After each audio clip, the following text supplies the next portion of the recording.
I rise to give my support to this year's budget, 2020-2021. Mr. Speaker, I have listened to my predecessors who spoke before me.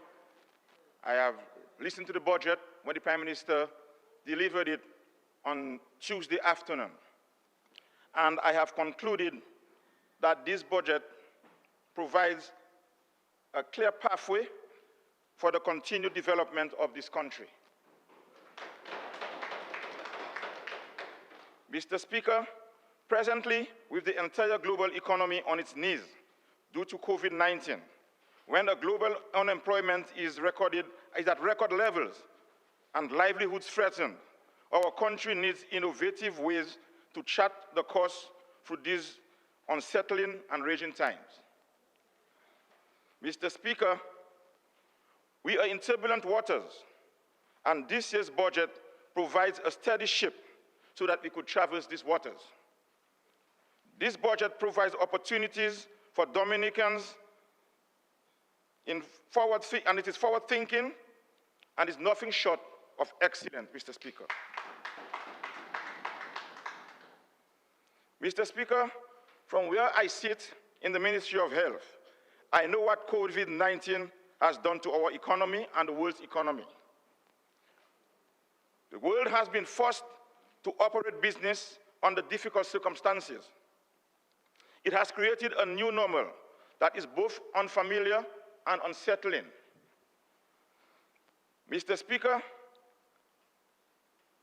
had it not been for the effective leadership in this country and the steady, hard-working Honorable Prime Minister, we would have been in turmoil and confusion. In addition, Mr. Speaker, we are fully aware of how Dominica has been in recent times.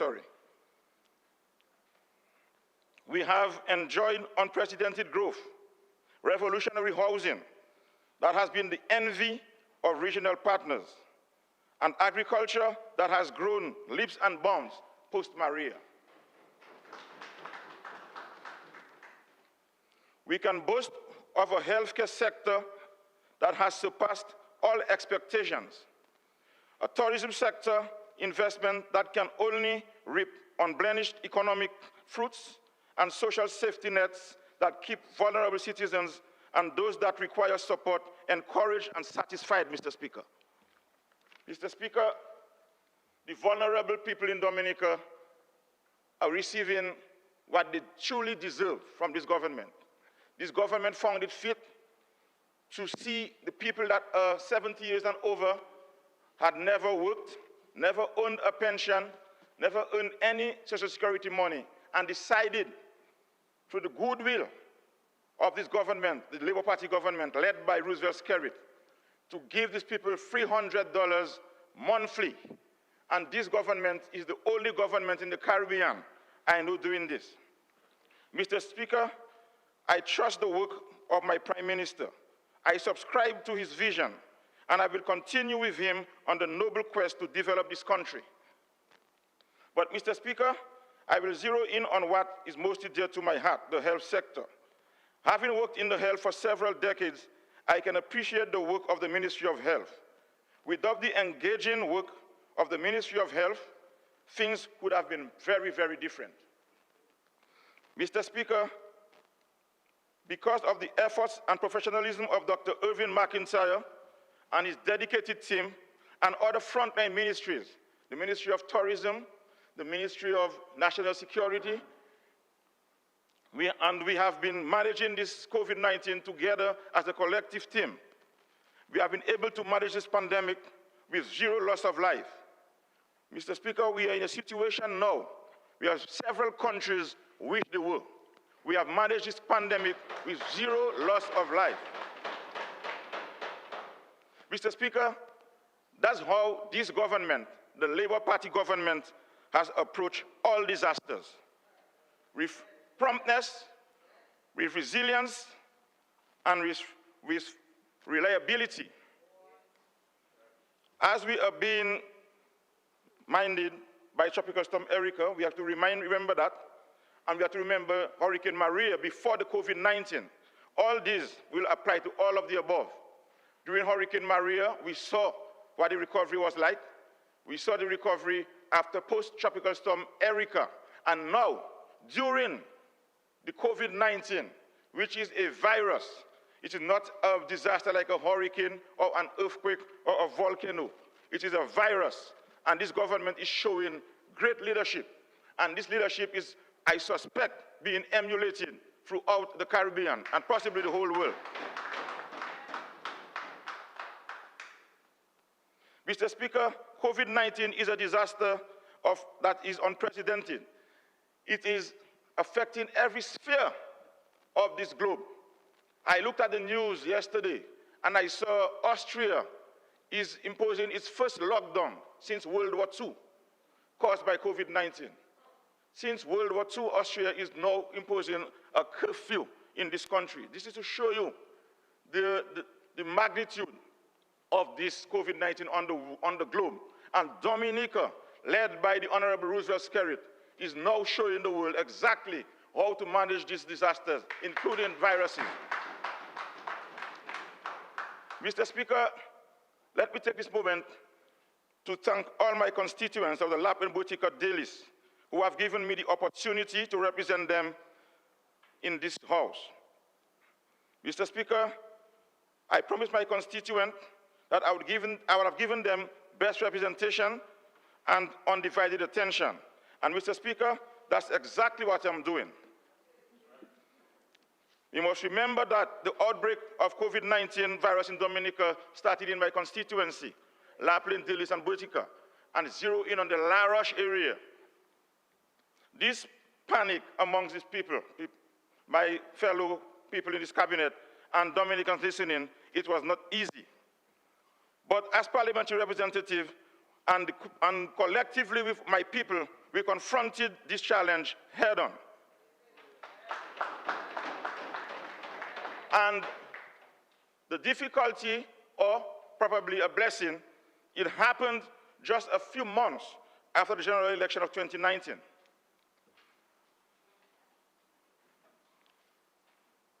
Yes, Mr. Speaker. I couldn't control or avoid this, Mr. Speaker, but just to say that as a team, this government is not stringent in distributing the opposition. The Labour Party government do things differently, and certainly to the benefit of Dominican people and the Commonwealth of Dominica. We are not stuck in history like the opposition and its leadership, who have a clear destruction in the path. In fact, Mr. Speaker, our leader is assertive, forward-thinking, and is very, very, very good in what he's doing. And is very transparent as well, sir. Mr. Speaker, we were the first accosted, like I said earlier on, in my constituency with this virus. However, Mr. Speaker, we were not daunted. I was not daunted. With the unwavering support of the Ministry of Health and my entire cabinet members and the constituency, we took this pandemic head on.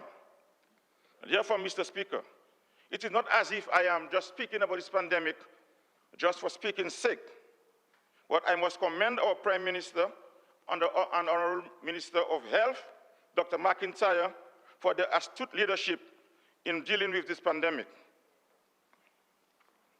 As a matter of fact, the entire health team must be commended for their committed and diligent work, and all of the frontline workers, including our ministries who helped us along the way. Like I said earlier on, the Ministry of Tourism and the Ministry of National Security. The first responders must also be commended. We owe a lot of gratitude to these people, the nurses, the doctors, the Lapland Health Team, the people who work at the COVID Center in Portsmouth, at the Princess Margaret Hospital, the lab technicians, the people who drove everyone to the COVID Center. We must all commend these people, because without them, that would have been a different story, because we could understand the fear and panic that must have been in the heart of these people. Mr. Speaker, this work could not have been accomplished without our help from the People's Republic of China, Venezuela, and Cuba. The Cubans sent in a brigade. And with all this said, we are now at 0 cases in this constituency.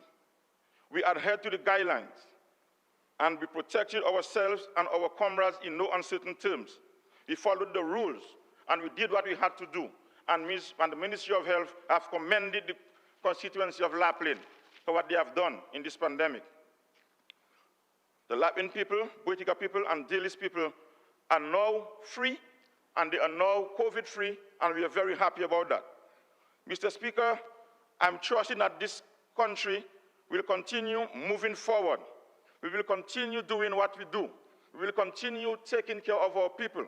We will continue being diligent and listen to our people's concern. Mr. Speaker, this Labour Party government is, in fact, the best government who ever governed this country.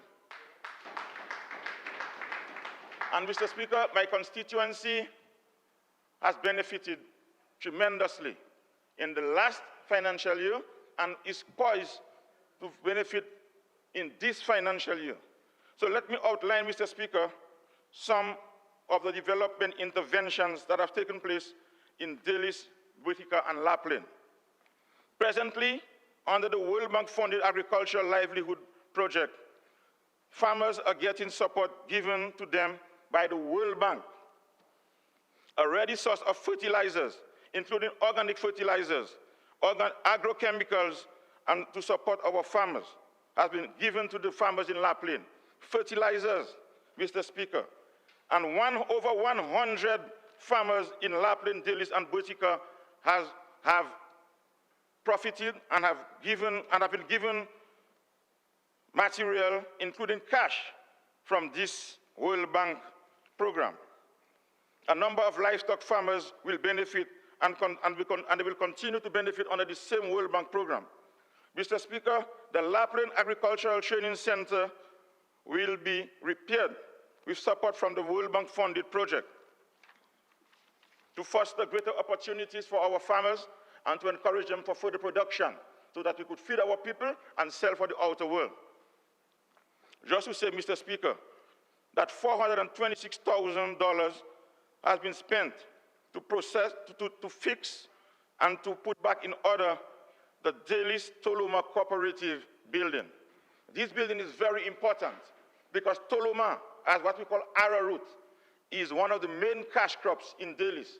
And this building has been derelict for a while, but this government saw it fit because there is a vibrant Toloma group in the area, and this government gave them money, and they have gotten a local contractor who employed local people to rebuild the Toloma factory and is now controlling the Toloma industry in Dominica. Mr. Speaker, this government has gone further, and there is a bay oil industry in Dalis as well. And we know the bay oil industry brought in well over $1 million last year. And the bay oil distillery was also renovated and is now operating. Mr. Hendricks Williams is the one in charge of this one. And a cost of $458,000 was spent, and a contractor from Dalis itself, too, was given that contract. Jefferson Joseph is his name, and he did a splendid job, and this is now in operation. I was there last week. And this is already showing great benefits for our people.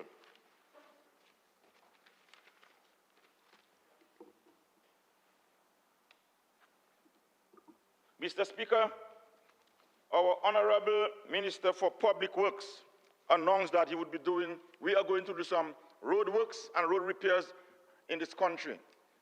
I'm happy, Dr. Laville, that you told us that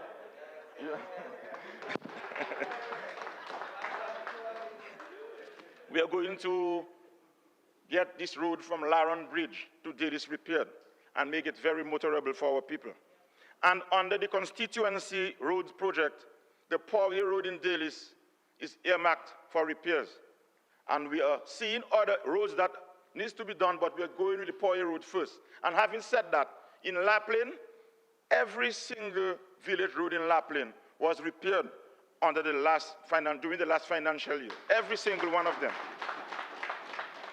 And not only that, the roadway from Boadiab to the Lapland Junction, which was in a deplorable state, was also repaired during the last election. The last financial year. And anyone traversing Pont-Cassé to Lapland in recent times would observe the street lighting that is there. I drove there last night, and let me thank Honorable Laville again for that job, because the darkness between Pont-Cassé and Lapland was frightening. Anyone who travels this road at night, whether they are driving or not, would be frightened. But we are now driving on the street lamps, and I'm telling you, like I've heard that from other people, there are developed countries who have no street lights in the rural areas, and we should be happy for that. Housing, Mr. Speaker, was touched in Lapland constituency. 66 apartments were built in Lapland and a further 66 in Dalis. And these houses were given to the people of this constituency, and they have asked me to convey their thanks to this honorable house and the member of the Minister of Housing for this generosity. And these people, most of them, were living in some not too good conditions, because Hurricane Maria, we all know, made landfall in the southeast of the island. And Dalis and Lapland was hit very, very hard. But the Ministry of Housing and the government of Dominica, led by Honorable Prime Minister Roosevelt Skerrit, saw it fit to give the people proper housing. And they have gone further.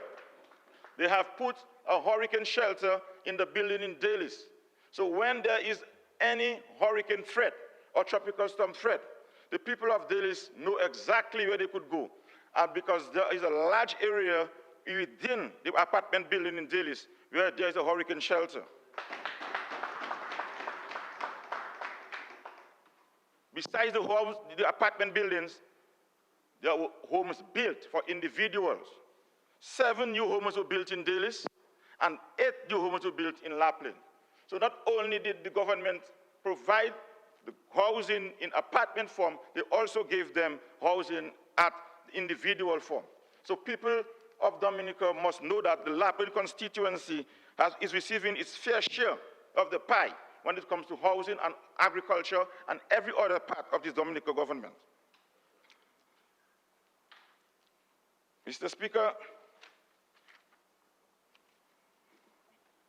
the children in Lapland and young adults who want to study overseas are not left out. Presently, there are over 10 people from Lapland, students, boys and girls, pursuing studies overseas in universities for scholarships from this government of Dominica.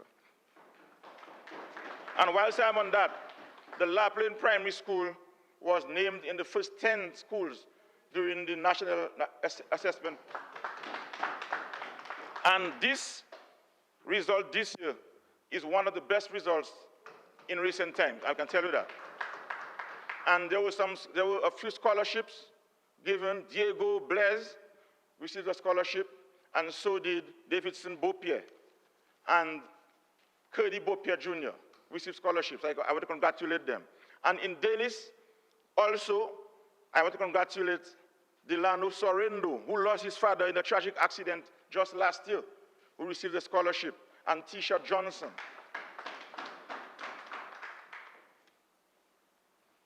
So our people in the Southeast, in the Lapland constituency to be exact, are now beginning to enjoy the very good education system that is being given by this government.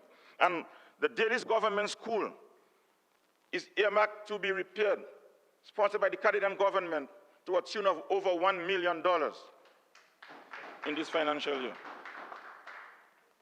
The Dalis police station is now under repairs and is now being fitted with a concrete roof to make it hurricane resilient, because during the Hurricane Maria, this police station was damaged badly.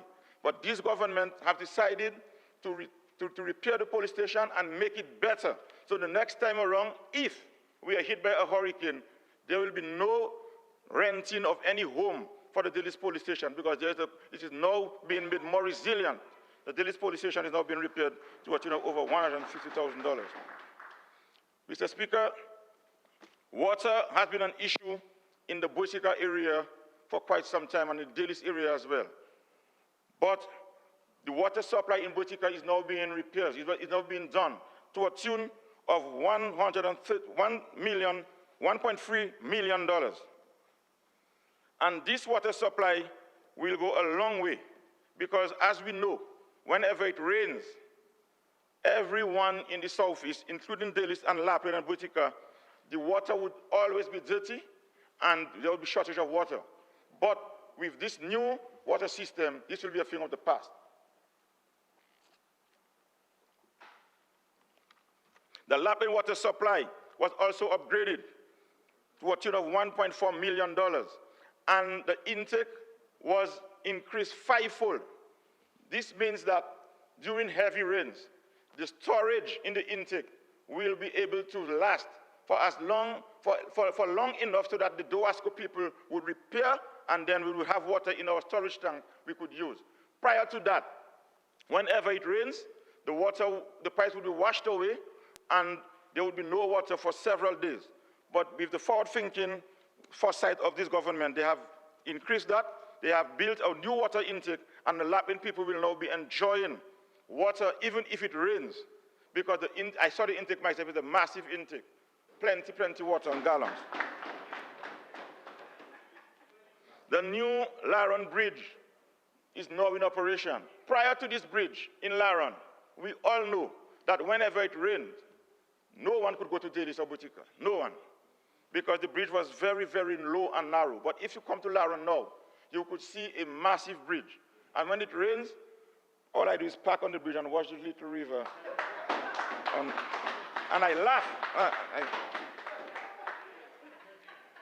I go to the bridge, I used to look at the little ravine on the yes. Honorable Edwards, 10 more minutes. That's all right. That's okay. The NEP in the Lapland constituency is very, very vibrant. They do the cleaning. In fact, they did all the precautionary work prior to the hurricane season. They cleaned all the drains, the ravines, the overhanging. And presently, under the NEP in Lapland, there are 94 interns. 94 interns. And this is a very great boost to the economy of the Lapland constituency, particularly Boisika and Dillis. You can see these people are very enthusiastic. They take their work very seriously. And let me thank the supervisors as well for keeping them diligent at work during these times. Mr. Speaker, let me lend some support to my Kalinago brother, Kozia Frederick, because I heard last night this young senator said that there's nothing being done in the Kalinago territory. But as far as I know, housing, 30 new homes are being built now. Isn't that so? All right. The Lagley Road is now under construction. The Horseback Ridge is now under construction. Inside Bataka, and also the Samuel Road in Atkinson and the Anchizel Road. Wrong or right, Costa Frederick? Very well, no. So things are being done in the Kalinago territory, and Honorable Frederick will articulate the remainder when he comes. But, Mr. Speaker, I'm very happy to be here. I'm thanking the Dominica Labour Party and Honorable Roosevelt Skerry for having me run the elections that I won last year. I'm thanking the people of Lapland very much for having me here because they were the one who voted me. I'm asking for God's grace for my continuation as my work as a parliamentary representative for the Lapland constituency. And I am sure that moving forward, there will be more development in Dominica and the Lapland constituency. Thank you.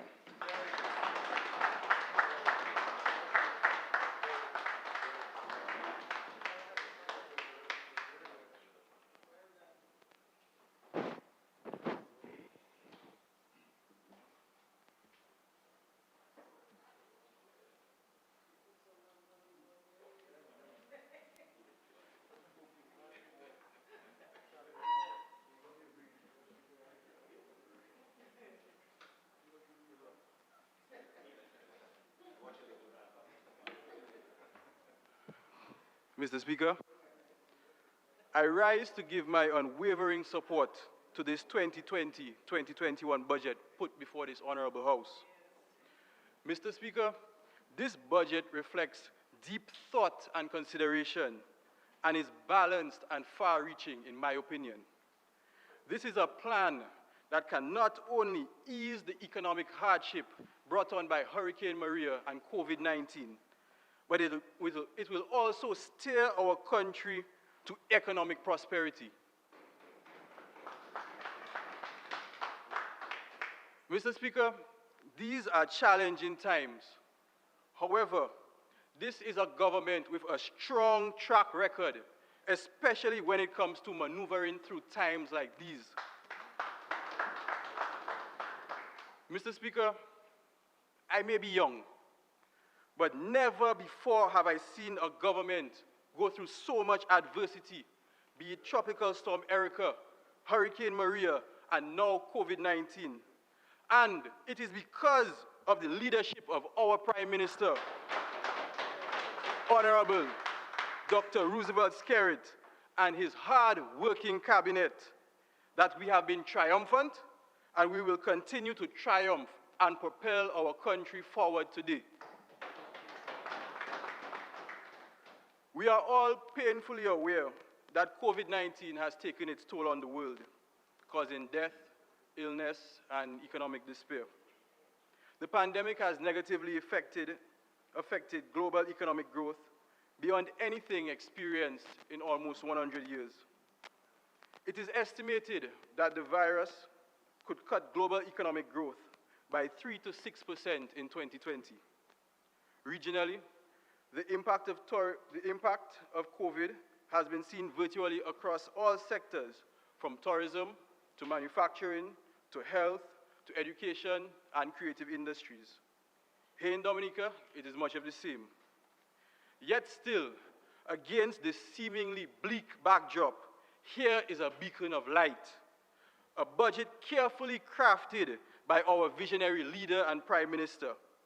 This budget, aptly named The Road to Dynamic Dominica, Fostering Economic Resilience, is poised to positively impact all strata of society. Mr. Speaker, over the last few months, we have witnessed this government's response to COVID-19. And despite what others may say, it has been nothing short of exceptional. Even before the entry of COVID to our shores in March of this year, government sought to engage stakeholders in a national stakeholder consultation on COVID-19. The Ministry of Health, under the leadership of the Honorable Minister, from the get-go, had a firm hand on the handling of this situation. Now, Mr. Speaker, notwithstanding the pandemic and significant cuts to government revenue, absolutely no social program was cut. Public servants kept their jobs. Constructions of various housing projects across the island never ceased. Do you know what you call that, Mr. Speaker? You call that a government whose main focus is the people who they are called on to serve. Mr. Speaker, this is a caring government who sought the repatriation of students, a caring government who provided stipends for students in China caught in the then epicenter of the coronavirus. Mr. Speaker, as the youngest member of this honorable House, I feel it is my duty to highlight a few aspects of this 2020-2021 budget that speak to opportunities for the youth, who are a critical pillar of Dynamic Dominica. I'm talking about opportunities in the new digital economy, opportunities in employment, opportunities in youth programs and business, opportunities in housing, Mr. Speaker, and opportunities in education and personal development. Allow me to elaborate on these opportunities for our young people. the digital economy. Mr. Speaker, this 2020-2021 budget is truly setting our country on a path for a dynamic Dominica. A Dominica set to make inroads in the digital economy.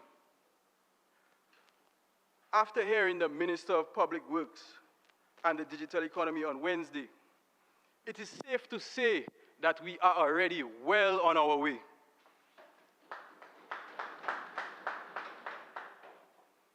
Technological change is one of the most disruptive drivers of the future world of work. It generates new jobs and increases the productivity of firms and workers.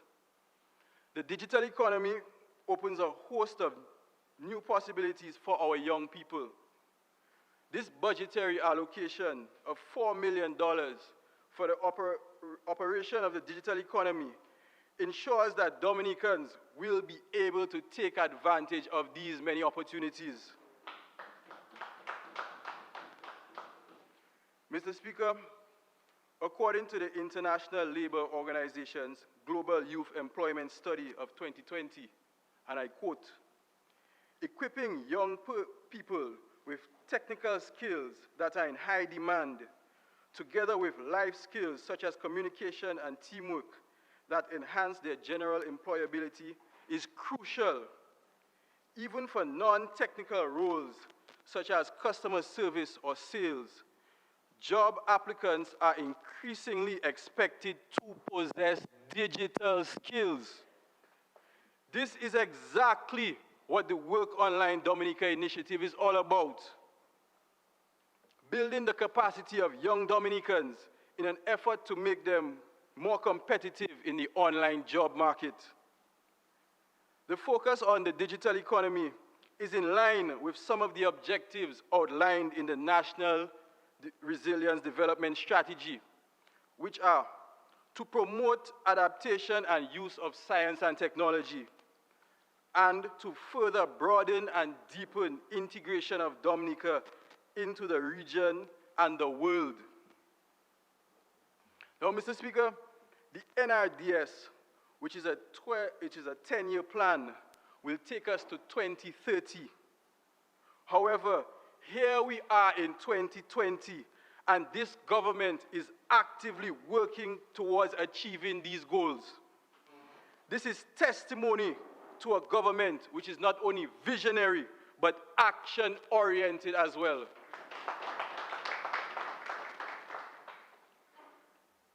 Mr. Speaker, I wish to turn my attention to the National Employment Program.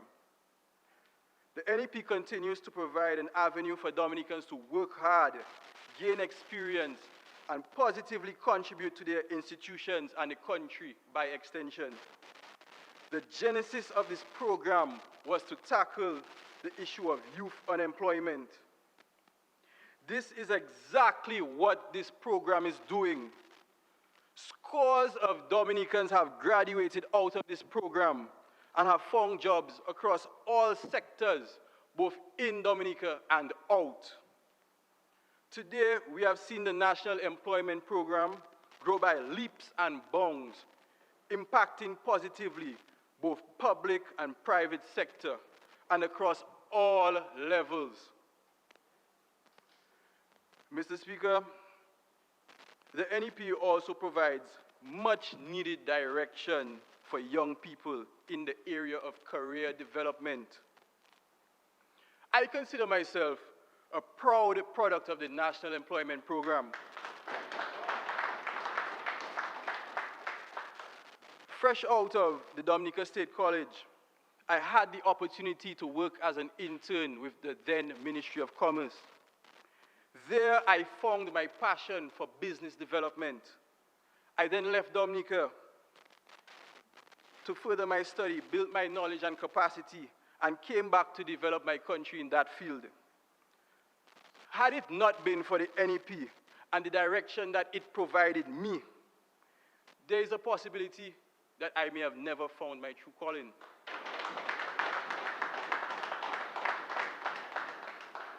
Now, Mr. Speaker, my story is not unique. There are countless other individuals, young people, who have had similar experiences. Persons who entered the world of work, probably interning as a junior accountant, developed a passion and went on to make that their career path. This is just another way that this program continues to impact the lives of so many.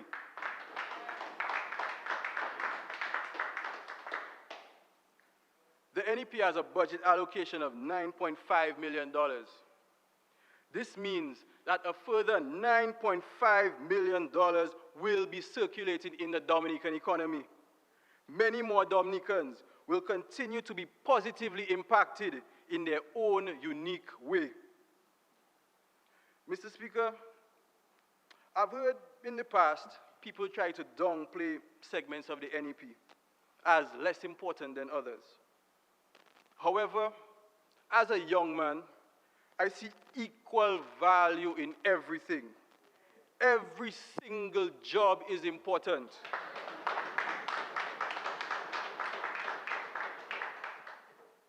You could be the cleaner or the general manager. Both these positions keep the organization going. The cleanup and beautification teams across the island are a vital component in the development of our country. Our tourism product, for example, when we speak about keeping Dominica clean and green. And at no time should we make these hard-working young men and women feel any less than one of us here in this honorable house.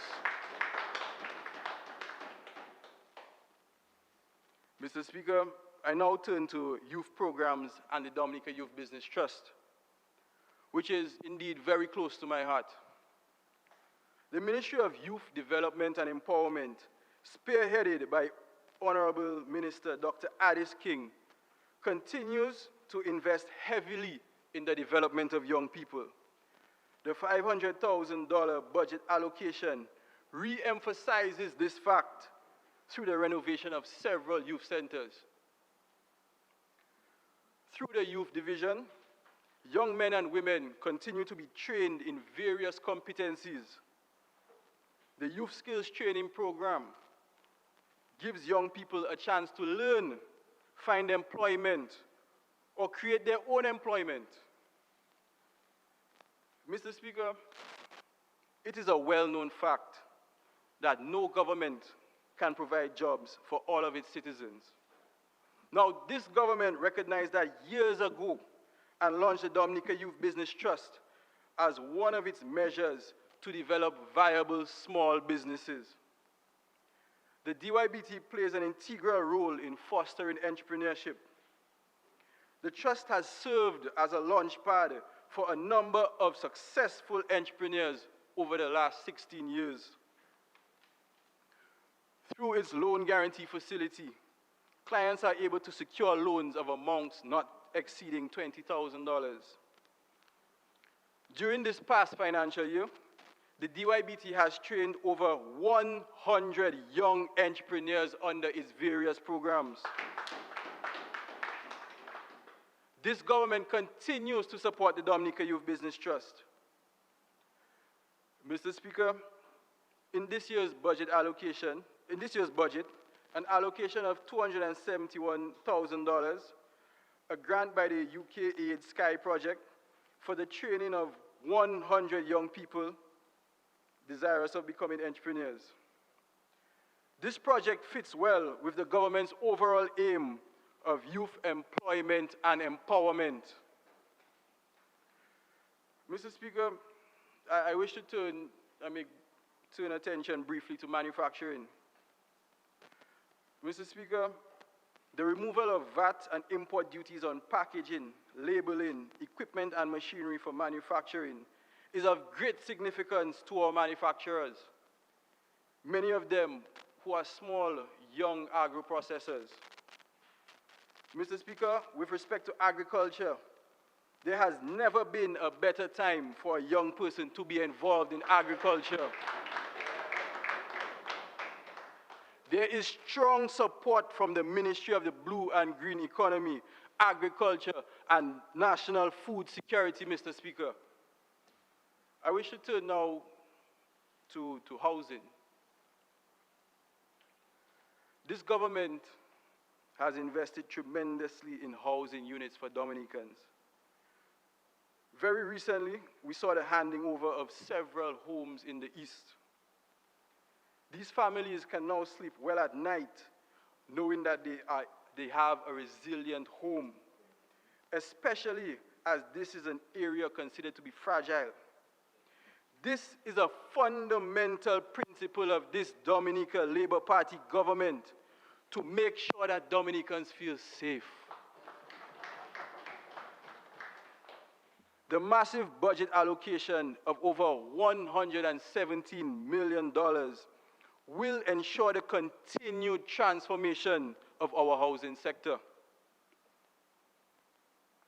Mr. Speaker, in particular, for any young person, there are serious economic benefits to be derived.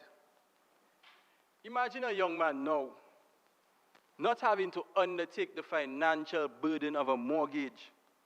He can now take those savings and invest in productive activities like starting a business or even furthering his personal and professional development. These are the opportunities that we are talking about for youth. Also, we have in this budget for young people, first-time homeowners, a $10,000 grant. Yet again, another opportunity for youth in this country. Mr. Speaker, I wish to turn to education. I wish to reiterate our Honorable Prime Minister's statement and position of the Dominican Labour Party to have one university graduate in every household. There's a reason for this. Studies have shown that there's a direct correlation between the level of education you achieve and your likelihood of finding a job. This government recognizes that obtaining tertiary education allows for young people to become skilled and competent in an increasingly competitive job market. This also increases the overall productive output of our country with the returning of these young, bright Dominican minds.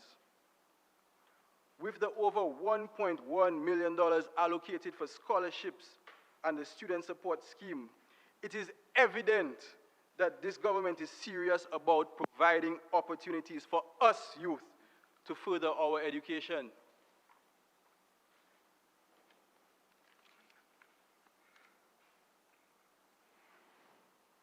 Mr. Speaker, when I hear members on the opposition side of this House try to convince people that nothing is happening in this country, I become a bit bewildered. Right in my own backyard, I can see marvelous things happening in Layu and St. Joseph. The completion of the $2.4 million Layu Emergency Shelter is yet another project.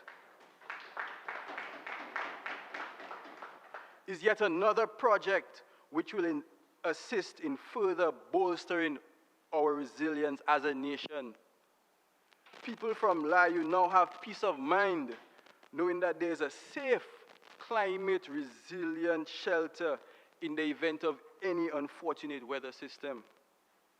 The facility also serves as a venue for various workshops and trainings to be undertaken in the community. I wish to commend the Minister of Public Works, Honorable Kasani Laville, and the parliamentary representative for the St. Joseph constituency, Honorable Dr. Addis King, for ensuring that this project was completed before the peak of yet another hurricane season.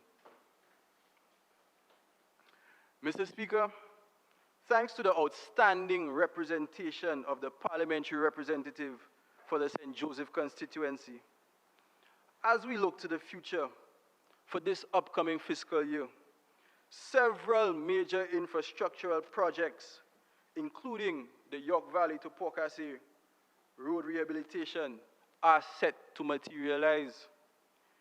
These projects amount to over $13 million. The Honorable Parliamentary Representative will go more in depth. Mr. Speaker, you do not have to look very far to see the success of this Dominica Labour Party government. It is all around us.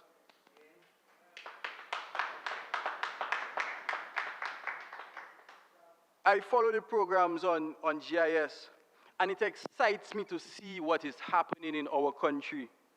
I see the work being done. I see the development of several health centers across the island. I see the support given to farmers. I see the continued improvement of our road network. I see the progress being made in this country, Mr. Speaker, and it excites me. Many times, I sit and I ask myself, had it not been for this DLP administration and the leadership of our Honorable Prime Minister, where would we be? Where would we be in times like these, in the middle of a pandemic and the hurricane season? Mr. Speaker, as I close, I wish to once again express my deepest gratitude, first, to the Honorable Prime Minister for recognizing potential in me and his very kind words at my appointment in February. I would further like to thank the Cabinet for giving me a chance to serve as Senator and Deputy Speaker of this Honorable House.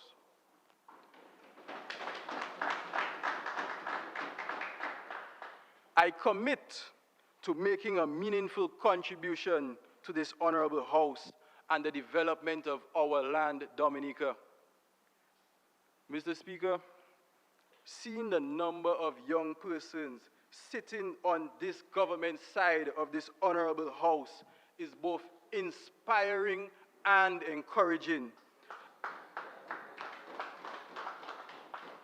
And it speaks to our Honorable Prime Minister's vision and trust in the youth.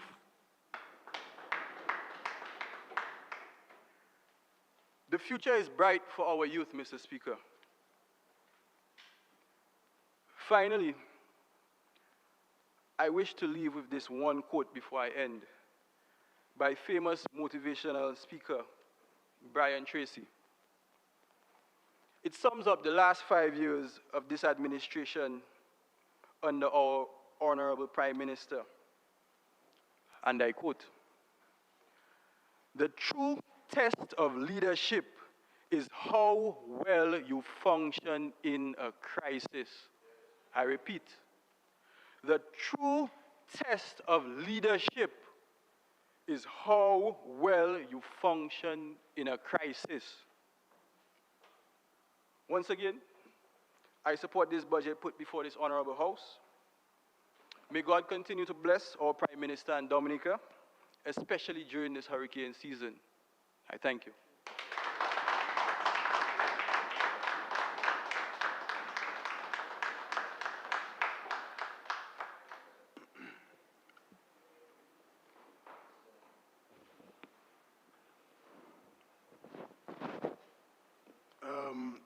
Members of this Honorable House, I realize that some people may have mistakenly have their phones on volume.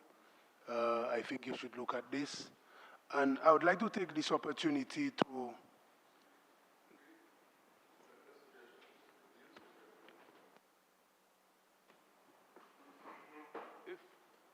we should be insist that if anybody's phone rings during this sitting of this parliament, that they should be fined or charged or $500 that will go to either the infirmary or the water home or the education trust fund.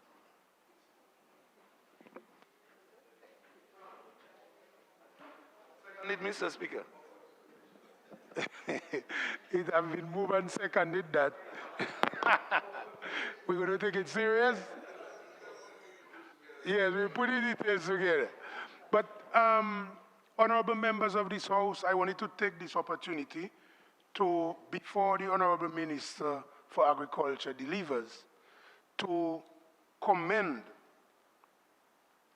Senator Rule, the youngest member of this Honorable House, and the Deputy Speaker. I wanted to commend him because he is the Deputy Speaker. And as he delivered, I was looking and thinking in regards to the standing orders for any infringement. There was no infringement.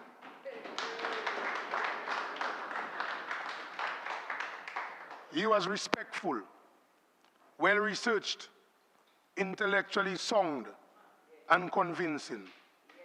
I'm proud of your delivery. As Deputy Speaker, you set an example there, and I would like you to continue on that trajectory when you're in this Honorable House. Listening to you, I must contend the future is bright for Dominica.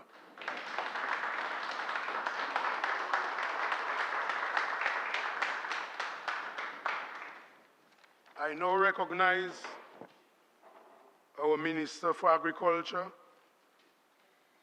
Blue Economy, Green Economy, Agriculture, and National Food Security, the Honorable Fidel Grant, the member for Wesley constituency. Please deliver. Mr. Speaker, I thank you for the opportunity this morning to present my contribution on the fiscal year 2020-2021. Mr. Speaker, my first order of business is to express a profound gratitude to the frontline workers, the soldiers in this battle against COVID-19, the environmental officers and staff of DASPA who are from my constituency, Mr. Speaker. I salute them. Mr. Speaker, a heartfelt thanks on behalf of my constituency to Dr. Mark and the Ministry of Health, and I thank them for the stellar performance and commitment during this time.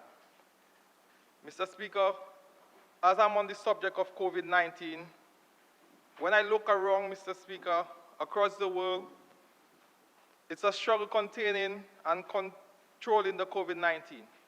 In the first world countries, Mr. Speaker. Mr. Speaker, first world countries are struggling. Mr. Speaker, I stand here this morning proud to be a Dominican. But more importantly, Mr. Speaker, I am happy to be in Dominica. Mr. Speaker, PCR tests are delivered within 48 hours. In first world countries, Mr. Speaker, a friend of mine said a while ago, he can't come home because he showed no symptoms and will not be given a test. Mr. Speaker, we must commend the Ministry of Health and the leadership shown by the Honorable Prime Minister for the investments in health.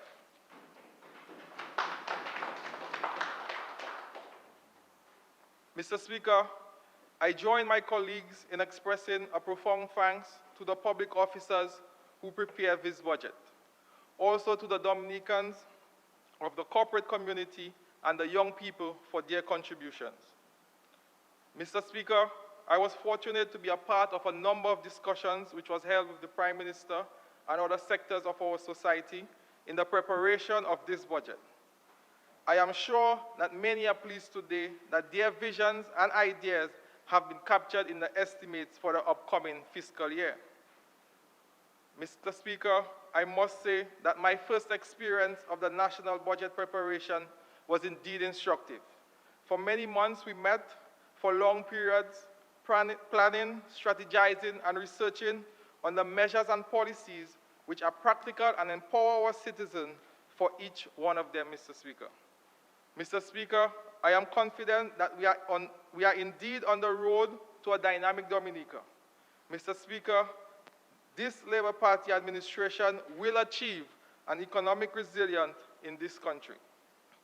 Mr. Speaker, I would like to thank the Honorable Prime Minister and Minister of Finance for his astute leadership during this process. Mr. Speaker, my sincere gratitude is due to the people of Wesley, Woodford Hill, and Palm Tree for giving me the opportunity to serve in this honorable house. Mr. Speaker, I applaud the hundreds of my constituents who on December 6 voted for progress, voted for strong leadership, voted for a dynamic Dominica by voting for this Dominica Labour Party.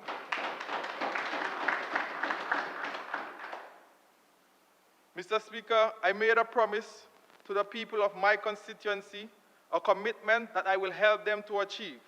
I will work together and we will make the Wesley constituency the beacon of the Northeast. Mr. Speaker, we hit the ground running towards this goal. I am very proud that despite the COVID challenges, Mr. Speaker, during the past 6 months, my people have demonstrated courage and determination. We saw the women sewing group of Woodford Hill providing masks to several companies in Dominica for sale. Mr. Speaker, we saw young men and women who have never thought of agriculture before establish fresh produce pots, poultry farms. Mr. Speaker, as we speak, we have young men who have never before reared goats, rabbits, and Mr. Speaker, we even have ducks in the constituency of Wesley. Ducks.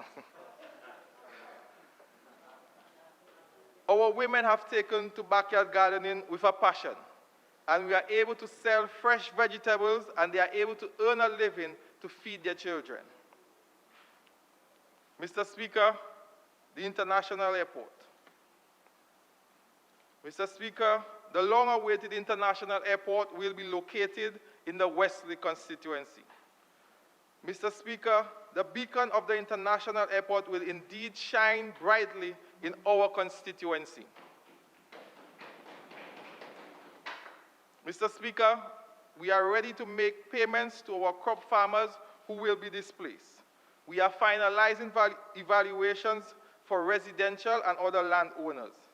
Mr. Speaker, this will be an outpouring of blessings for my constituents for generations to come. The opportunities, both directly and indirectly, are endless, and even unimaginable in some instances. From the start of construction and for infinity, Mr. Speaker, there will be chances for my people to better their lives through employment at the international airport. Also, Mr. Speaker, they will be able to provide goods and services to this international airport to locals and visitors.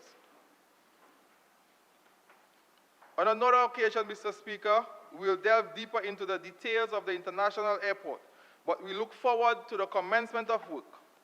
Mr. Speaker, I would like to express thanks to the farmers, homeowners, and all constituents for their patience and understanding in this matter. Mr. Speaker, I have a responsibility to ensure that my people are treated fairly, and I will work hard for their interests. But, Mr. Speaker, I want to remind my constituents that we will be better off. We will be fine because this Prime Minister listens and acts swiftly. Mr. Speaker, on behalf of my constituents, I would like to thank the Honorable Prime Minister for his relentless pursuit in this international airport. Mr. Speaker, as parliamentary representative, on behalf of my people, I would like to thank the government of the People's Republic of China for partnering with us in the construction of this international airport. Mr. Speaker, when I look around and I have seen what we have benefited from the Chinese government over the last 15 years, most of our most valuable infrastructure, the National Sports Stadium, the West Coast Road, the Dominica-China Friendship Hospital, and now the international airport. Mr. Speaker, I ask myself, can the leader of the opposition continue to mislead his members and the party to denigrate and abuse China? Mr. Speaker, I ask myself, how can that behavior from the opposition be defined as patriotism? Mr. Speaker, not long ago, we saw they accepted an invitation from the People's Republic of China. Free ticket, free accommodation, free food. For a fleeting moment, Mr. Speaker, they sang the praises of China. Mr. Speaker, once they realized that the relationship between the Chinese government and this Dominica Labour Party was intact, they went right back to bashing the Chinese government, Mr. Speaker. Mr. Speaker, most recently, the attack resumed at the presentation of the three West Coast bridges. Mr. Speaker, How can you say you love Dominica and behave that way to progress? But, Mr. Speaker, I am comforted and I'm confident that this is the kind of immaturity, the kind of ingratitude, the dishonesty which the people of Dominica rejected again in a resounding majority on December 6th. Mr. Speaker, housing. Mr. Speaker, housing has been a major issue in my constituency for several years. When our young women start their families, they construct small homes on family land on often the same plot of land.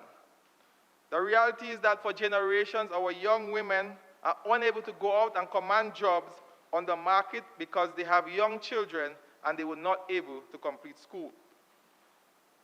It is a fact, Mr. Speaker, that these young women will not be able to build a decent home for themselves and for their children. The housing revolution started by this Dominica Labour Party was designed to capture and protect these vulnerable people. Mr. Speaker, I am elated.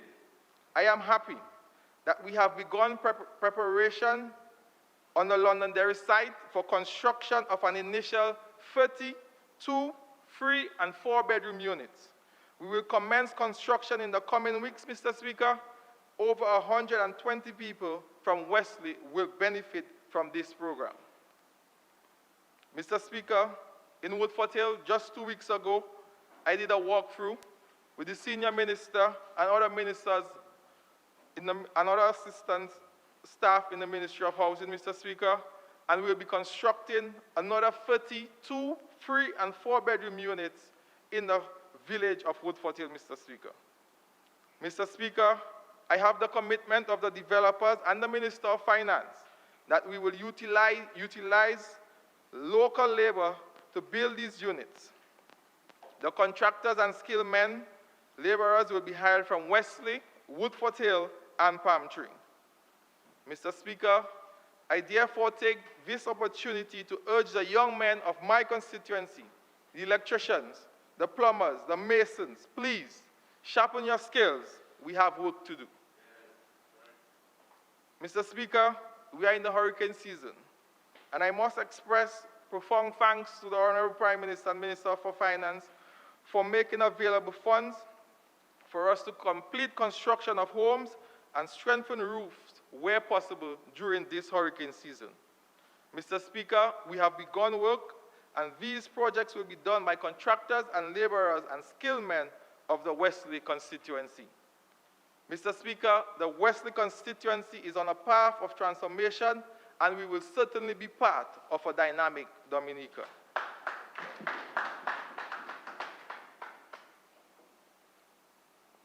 Mr. Speaker, I am filled with pride this morning to announce the first ever National Model Farm will be in the Wesley constituency. Mr. Speaker, we have some of the most fertile land in this country.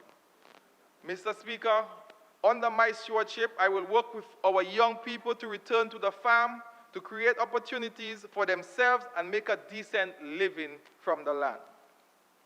Mr. Speaker, we have already received a donation of 7 greenhouses from the People's Republic of China, Mr. Speaker, and I must at this time pause to express my profound gratitude to the Chinese Technical Mission at 1 Mile.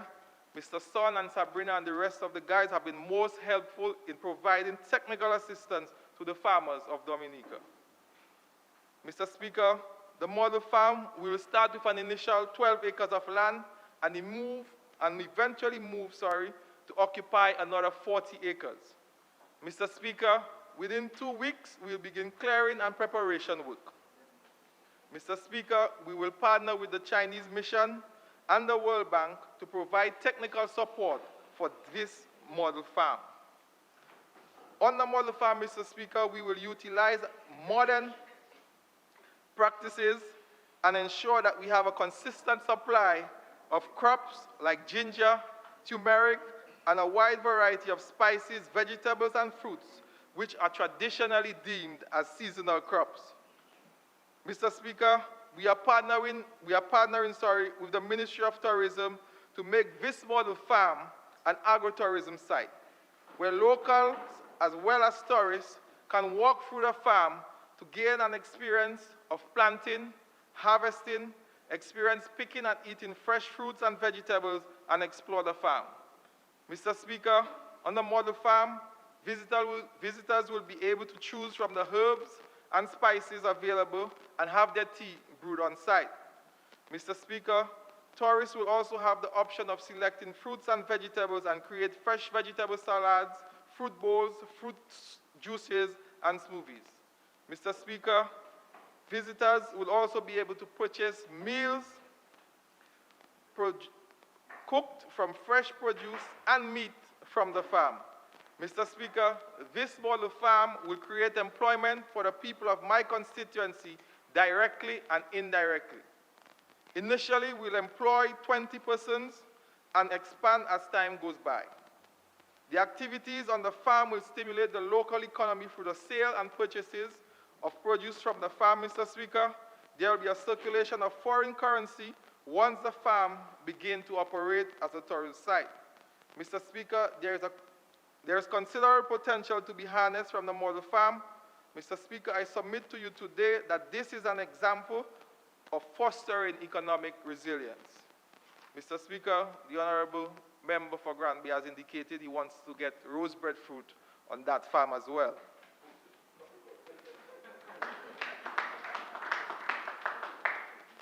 Mr. Speaker, I have had profound discussion with the farmers in my constituency. Over the last 3 months, Mr. Speaker, we have made in excess of 1,000 bags of fertilizer available to the farmers of Wesley, Woodford Hill, and Palm Tree. Mr. Speaker, I have met with my farmers. We have identified both short and long-term plans for their benefit. Mr. Speaker, we have heard much talk as it relates to feeder roads. Mr. Speaker, the repair of farm access roads will be on our agenda during this financial year as a government, but as the parliamentary representative for the Wesley constituency, Mr. Speaker, I have forged a collaboration with the Renault, the construction company which is operating out of Londonderry, Mr. Speaker.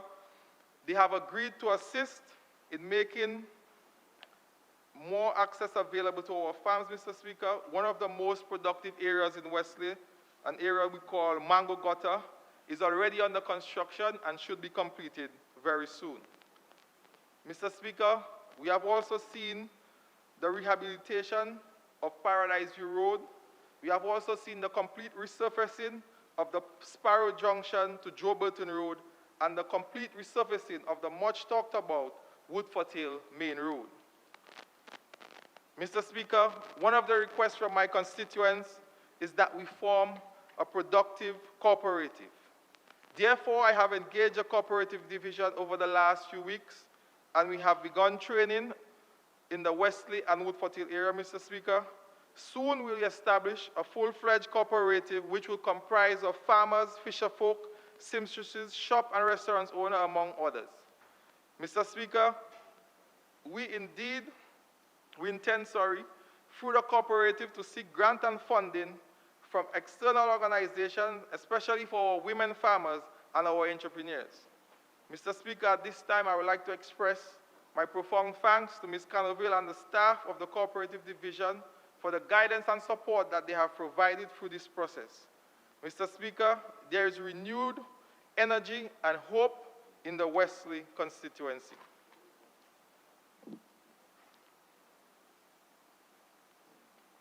Our fresh produce market, Mr. Speaker. This is one of the commitments I made during the 2009 campaign. Mr. Speaker, our farmers will be happy to note that I'm currently in positive discussion with 2 landowners. We are in pursuit of a lease for our fresh produce market. I have already received an assurance from the Honorable Prime Minister and Minister of Finance that provisions will be made for payment of rent for the facility or for purchase of this land. Mr. Speaker, Mr. Speaker, we will have fresh pork, fresh chicken, beef, rabbit, goat, and a wide variety of meat available at this market. We will also have fresh vegetables and other fresh produce made available. Imagine, Mr. Speaker, the vast amount of benefits my people will be derived from this fresh market. Our women will be in a position to earn money on a daily basis. Our small agro-producers will be able to have their products, on full display. Constituents will therefore have an opportunity to form linkages with hucksters and exporters to boost their production. Mr. Speaker, we are serious about fostering economic resilience. This is an example of empowerment and transforming lives for the betterment.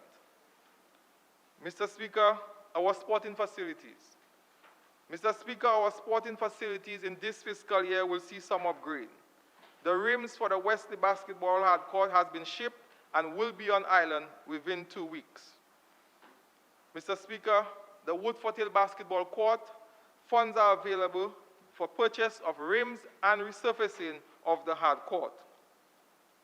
Mr. Speaker, we heard the leader of the opposition spoke about the Londonderry playing field. Mr. Speaker, over the last year, I have been responsible for cutting and maintaining that field.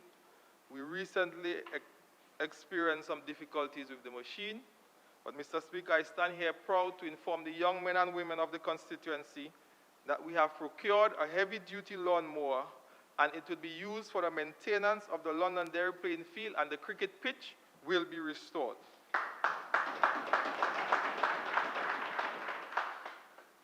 Mr. Speaker, 2 weeks ago, I met with the Basic Needs Trust Fund, the PS in Sports, and the Minister of Sports, and I would like to assure the Woodford Hill people, Mr. Speaker, we will continue work on the Woodford Hill playing field, and we heard from the Minister of Sport last night, this is in the tune of $700,000. Mr. Speaker, our state-of-the-art health center will be completed in August 2020. Last night, we heard from the Minister of Health about the progress, the capabilities, and the services which will be offered at that health center. Mr. Speaker, on behalf of my constituency again, Mr. Speaker, I would like to thank the Honorable Prime Minister and the Ministry of Health for the timely intervention of healthcare in the Wesley constituency. Mr. Speaker, I have met with some of my senior citizens. I have met with the village council, and they have expressed an interest in utilizing the old health center. Today, I stand proud to inform them that we have received the commitment from the Honorable Prime Minister that the senior citizens can and will be given the option to use the center for activities. Mr. Speaker, this is one of the commitments that I have made to my people, and I am happy that I'm able to fulfill this commitment to them.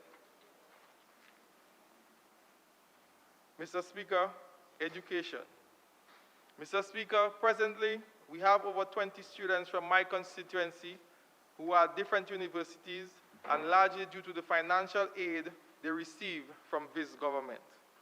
These students are now in a position to help themselves, their mothers, and brothers and sisters into the future. The NEP, Yes We Care, and the 70-plus pension, Mr. Speaker, these are programs that are considered by many in my constituency as God-sent. Mr. Speaker, my constituency is one where many of the people who are under this Yes We Care and 70 pension program worked as laborers and farmers. They did not have the ability to save money for the twilight years of their lives, and in many cases depend solely on the benefits of these programs for their day-to-day living. On behalf of my constituency, Mr. Speaker, I express deep gratitude to the Honorable Prime Minister for the vision in implementing these social programs, and I assure my constituents that this Labour Party administration prides itself on taking care of the vulnerable, the less fortunate. So despite the challenges, Mr. Speaker, we will find a way to reach you and help carry you. Mr. Speaker, this government will continue its commitment to maintaining all social programs during this fiscal year.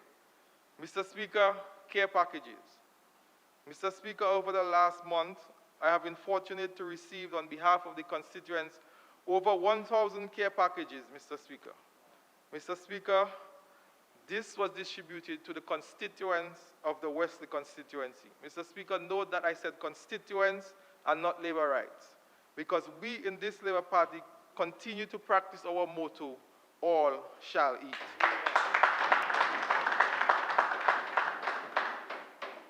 So, Mr. Speaker, on behalf of my constituents, I thank the Honorable Prime Minister for his timely intervention which has been made to our homes and our families during this COVID period.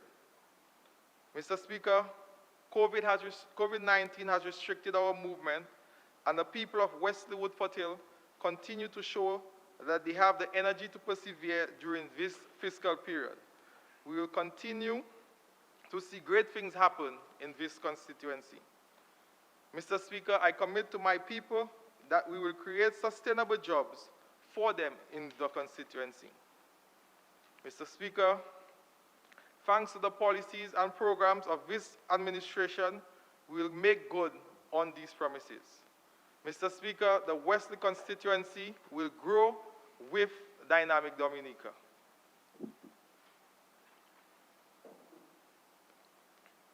The agriculture sector remains one of the strongest and most dominant in the region. Our produce and products from agro-processing are of the highest quantity, and there is an increasing demand. Mr. Speaker, as a new minister, I went out to learn what is happening within the industry. And Mr. Speaker, the information that I received is very frightening. We are talking about tens of millions of dollars that is circulating in our economy for agriculture. Mr. Speaker, at this time, I would like to urge Dominicans, especially our young men and women, to go back to the land. There is money to be made, and we, within the Ministry of Agriculture, is here to help you.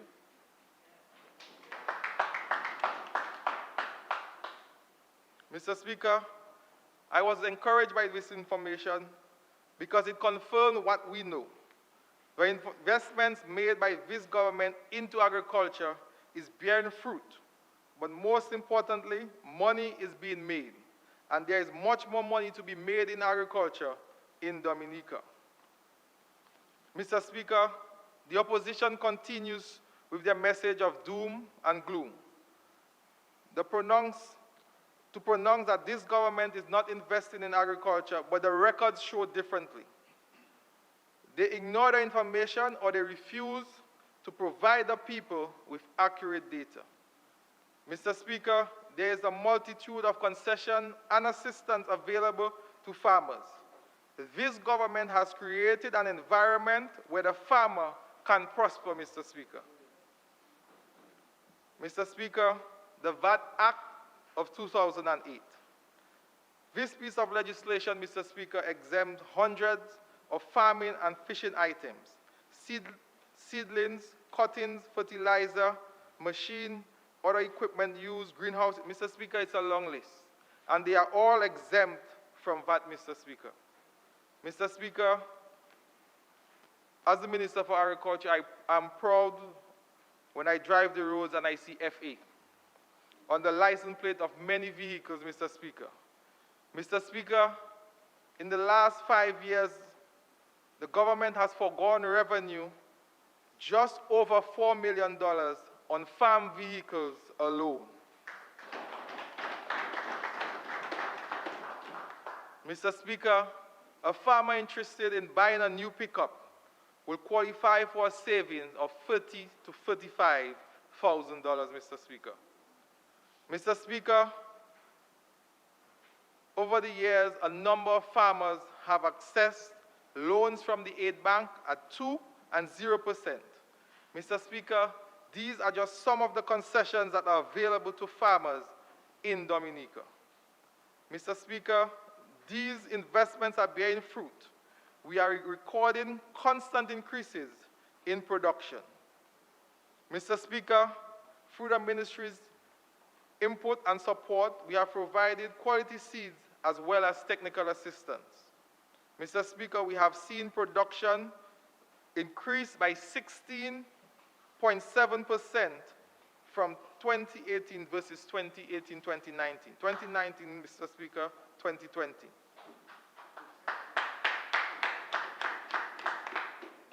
Mr. Speaker, if you have an increase in production, you have an increase in revenue.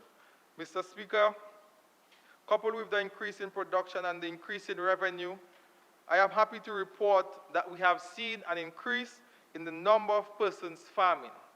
For the period 2018 to 2019, we had 2,581 active farmers.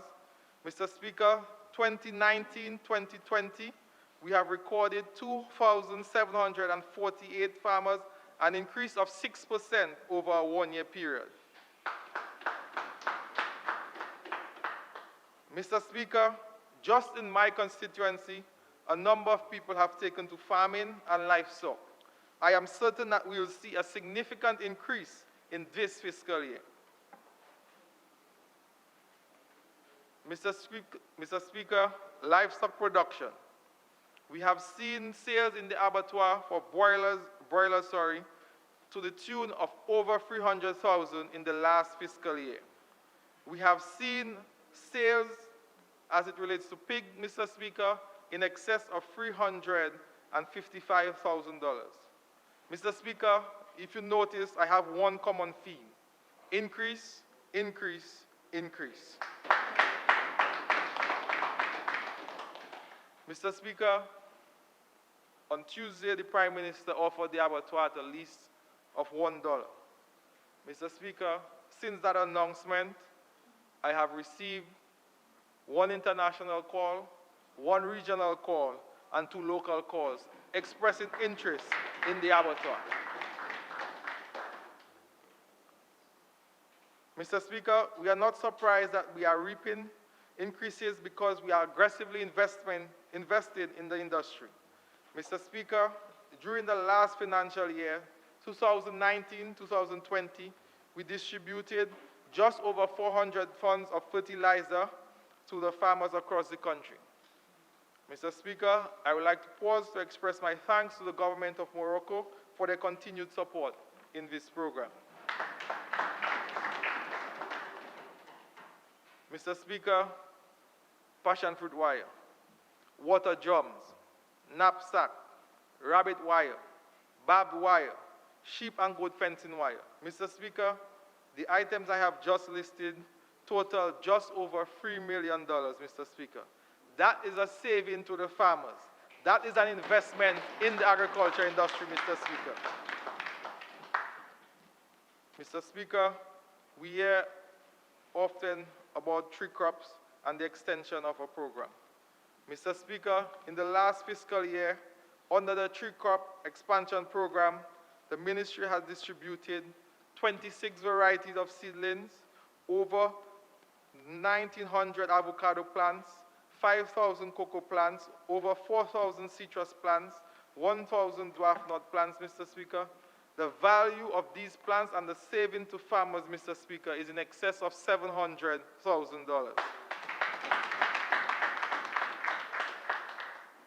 Mr. Speaker, for an entire year, the member of Marigot is making a lot of noise, spelling out large numbers about his, and I repeat, his opinion on the allocation and use of the proceeds from CBI. Mr. Speaker, so too the member for Salisbury. Where is he today, Mr. Speaker? Is he on Facebook? Where can we find him today, Mr. Speaker? He's always speaking of doom and gloom of the industry. And where is he today, Mr. Speaker? No one knows. But, Mr. Speaker, it's interesting to note that out of the 7 members on the opposition side, Mr. Speaker, none have visited the project implementation unit of the World Bank project. They have not inquired as to how farmers in their constituency can benefit. I have not received one call or one request from any member of the opposition expressing or pleading for assistance for their farmers in this COVID period, Mr. Speaker. So, Mr. Speaker, are they interested in the facts? Is it simply that they lack the ability to read and understand the facts, Mr. Speaker? Mr. Speaker, this government will not be distracted in its mission to make the economy stronger and more competitive.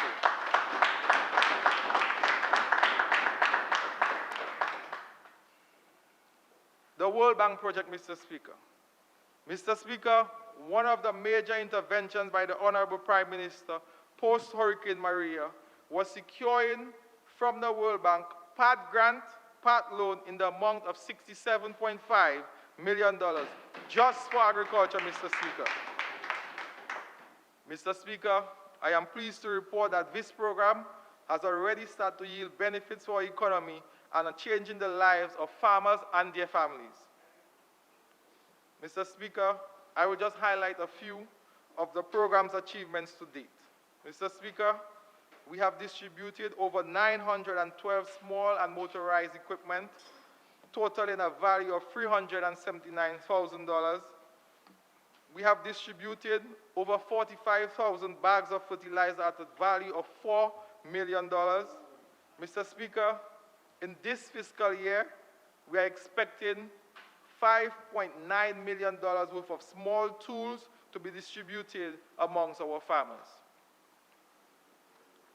Mr. Speaker, the work will continue during this fiscal year 2020-2021. Mr. Speaker, we'll transform and modernize this agriculture industry as we build resilience. Mr. Speaker, $32 million has been allocated under the Public Sector Investment Program for the ministry. Mr. Speaker, this is a significant increase over last year. We will continue to support our farmers during this COVID period.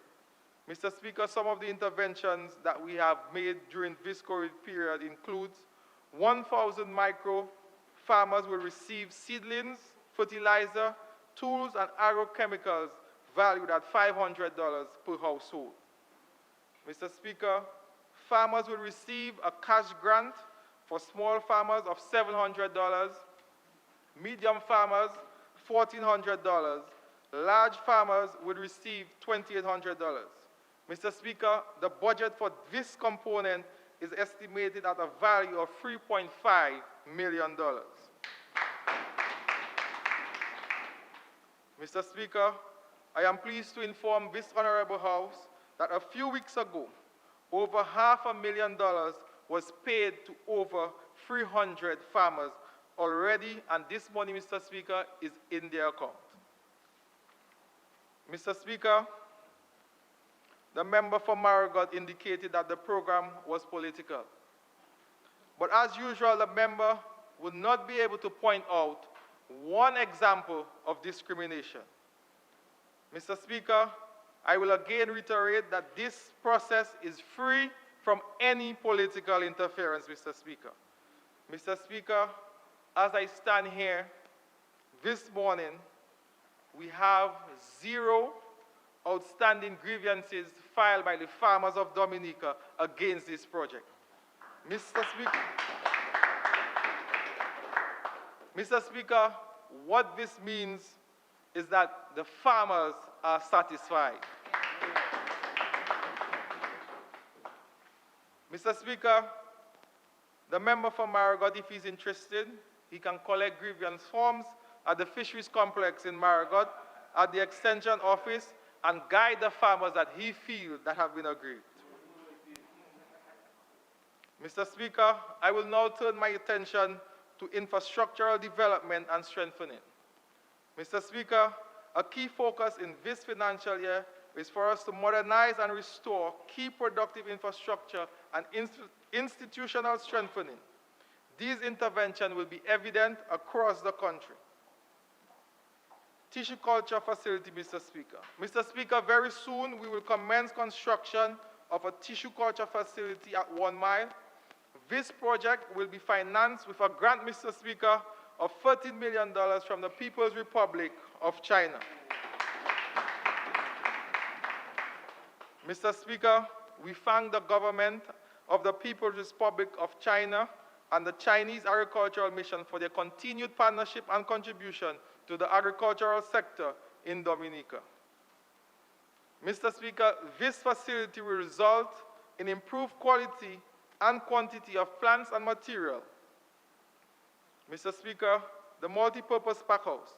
This is another key infrastructure for the industry. As we continue to aggressively pursue new markets and seek to maintain our traditional markets, we appreciate the need to maintain the quality of our produce for export. Mr. Speaker, the pack house has already processed $2.9 million worth of fresh produce in the 2019-2020 fiscal year. And Mr. Speaker, for this year, they have already, as we have heard from the Minister of Trade, processed $1.4 million in fresh produce. This is an additional $2.5 million that has been allocated to improve and expand the operation of the pack house. Mr. Speaker, we will also see the restoration of the Central Livestock Farm located in my constituency. This facility is where farmers can purchase animals at reduced prices. East Agricultural Division, Mr. Speaker. I would like to inform the honorable member from Marigot that due to Maria, we are currently housed at the Fisheries Complex upstairs. But Mr. Speaker, it's important that I inform this honorable House that we have already received the preliminary designs for the new agricultural office to be built in my constituency at Londonderry. Mr. Speaker, the Woodford-Hill Agricultural Station is also in my constituency. It is yet another significant piece of infrastructure. Mr. Speaker, this propagation center is equipped with modern machinery and equipment. Funding for this facility was made possible through the OECS through a grant of an estimated €294,000. Mr. Speaker, this station is a modern facility which is equipped with renewable sources of wind and PV, making it self-sufficient. Mr. Speaker, this facility is located on a portion just over 40 acres, which will be developed as part of the National Model Farm project in my constituency. Mr. Speaker, one cycle, the facility has the capacity to propagate 25,000 cocoa plants, 5,000 avocado plants, 100 nutmeg plants, and a number of other crops, Mr. Speaker. Mr. Speaker, we have recently established 2 acres of avocados, cocoa, and will continue with our expansion project, Mr. Speaker. We are currently preparing to establish 2 acres and 1 acre respectively of germplasm plots for coconut and assorted mangoes. Mr. Speaker, the ministry suffered significantly post-Maria with the availability of planting material. Therefore, the establishment of germplasm plots will alleviate this shortfall significantly moving forward. Mr. Speaker, this facility will also become a model center for excellence in the demonstration of disaster risk management techniques. Mr. Speaker, presently we have a staff complement of 8, and I would like to express my thanks to our chief propagator, Mr. Joseph Blanford, and his assistant, Mr. Ivan Ferrara, for the work that they have been doing, Mr. Speaker. Mr. Speaker, I am proud to also inform this honorable House that as we continue to move forward with propagation, 3 young persons from Woodford-Hill will begin training at the facility in propagation, Mr. Speaker. So, Mr. Speaker, when I heard the member for Marigot announce that there is no propagation facility in Wesley, I wondered to myself, is this a calculated attempt to mislead, Mr. Speaker? Is it an uncontrollable characteristic of deception? But what behavior is this? It has not worked for 2 elections, Mr. Speaker, and the Dominican public will continue to reject it.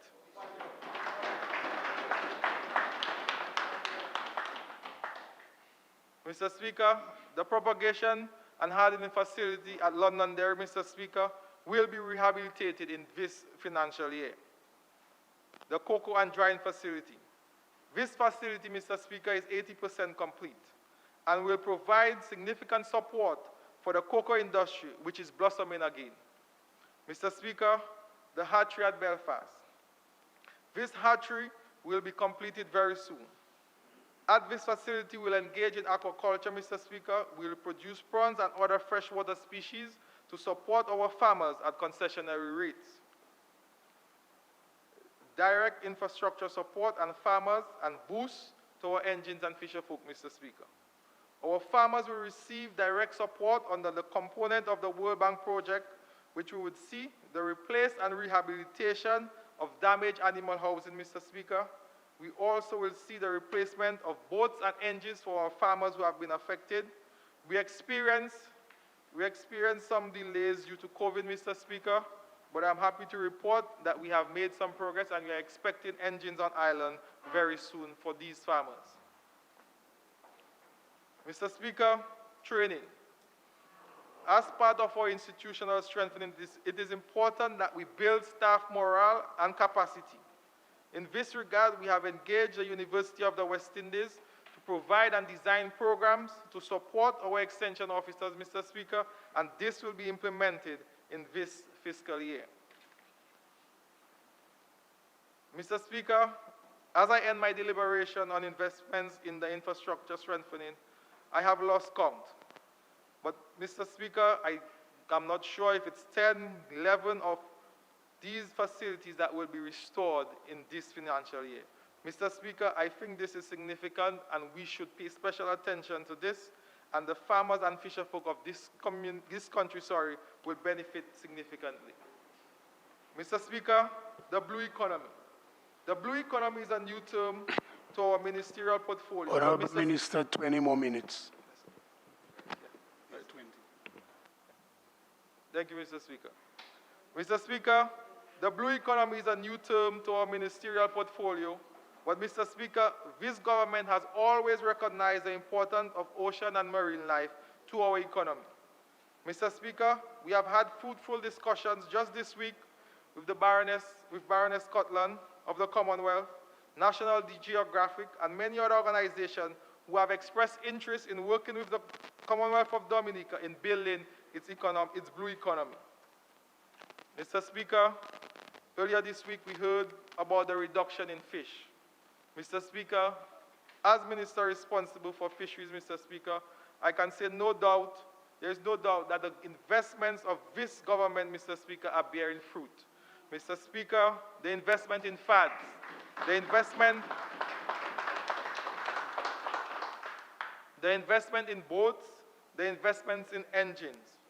Mr. Speaker, for the first time, we have exported just over 22,000 tons of fish to various countries, including the US and the UK. Mr. Speaker, these exports have yielded just over $250,000 to our fisherfolk. Mr. Speaker, as we speak, we have commenced preparatory work on the Rosa Fisheries Complex as well as the Marigot Fisheries Complex, Mr. Speaker.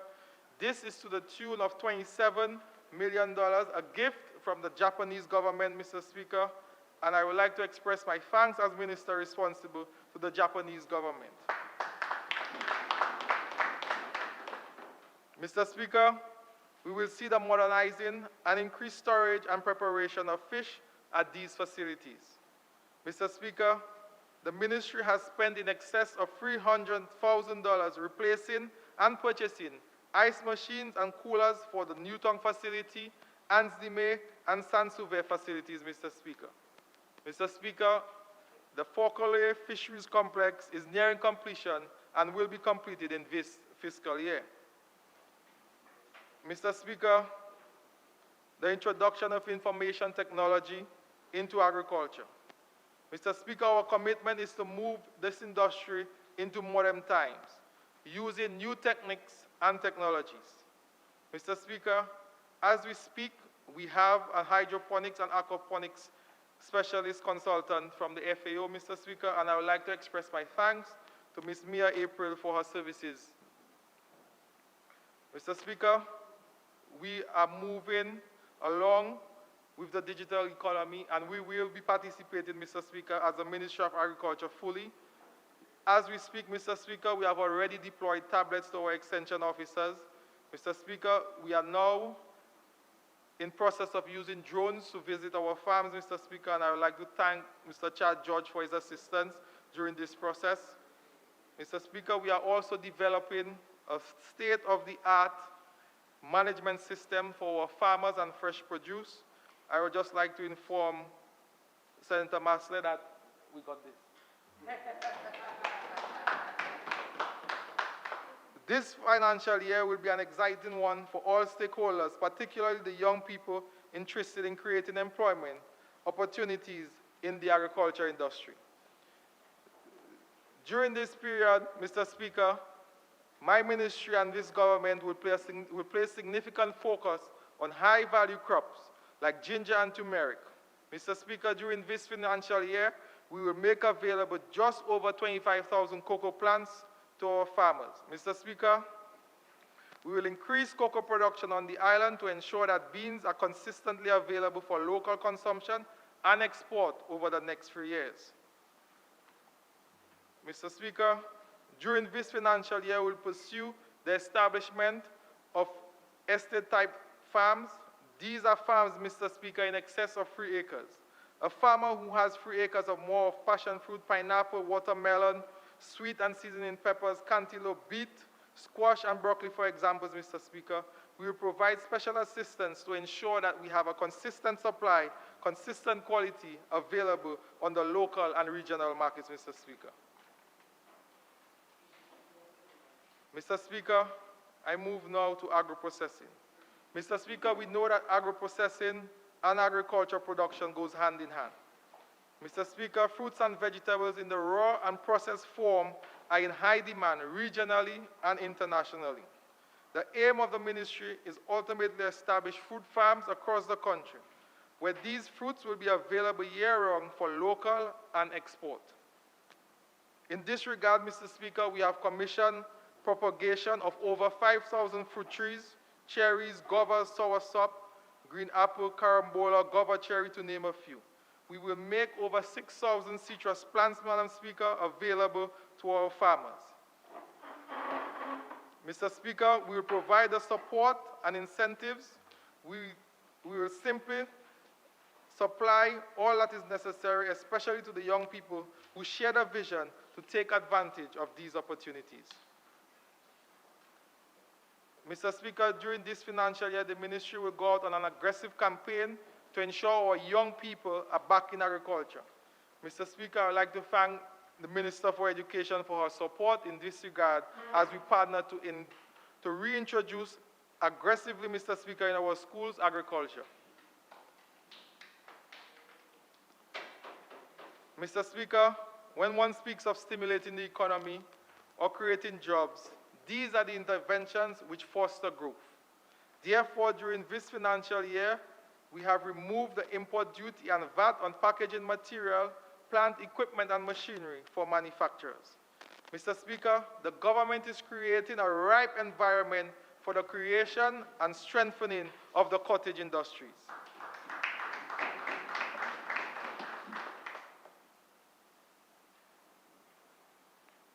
Mr. Speaker, imagine you have 100 small factories or processing plants, Mr. Speaker, employing just 3 persons. This, Madam Speaker, equates to 300 sustainable jobs. Mr. Speaker, Kako is a multi-million industry locally, Mr. Speaker. As it speaks, Mr. Speaker, we are importing in excess of $1.5 million of cocoa annually, Mr. Speaker, but the ministry are taking aggressive steps to have this reduced in the coming years, Mr. Speaker. So, Mr. Speaker, there is money to be made, and money to be made from the processing of our cocoa beans. Mr. Speaker, this Labour Party can boast of the construction of 7 processing facilities at a cost of $1.6 million, Mr. Speaker. 2 agro-processing facilities were built at Delicis to support Toloma and Bay Oil producers.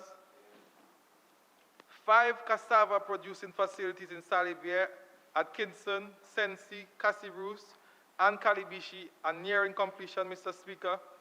This will benefit just over 150 farmers and producers. Mr. Speaker, we heard Senator Thomas describe herself over and over yesterday as a proud Kalinago. But, Mr. Speaker, not once she made mention of any of these facilities within her constituency. So, Mr. Speaker, I must question the honesty, integrity, and the credibility of my schoolmate, Senator Thomas. Mr. Speaker, during the COVID period, we have seen a major demand for honey, castor oil, coconut oil, and in the regional markets, Mr. Speaker. Mr. Speaker, we have conducted research. A 750 ml bottle of castor oil sells locally, Mr. Speaker, for $125. Mr. Speaker, on the French market, it sells for 150 euros.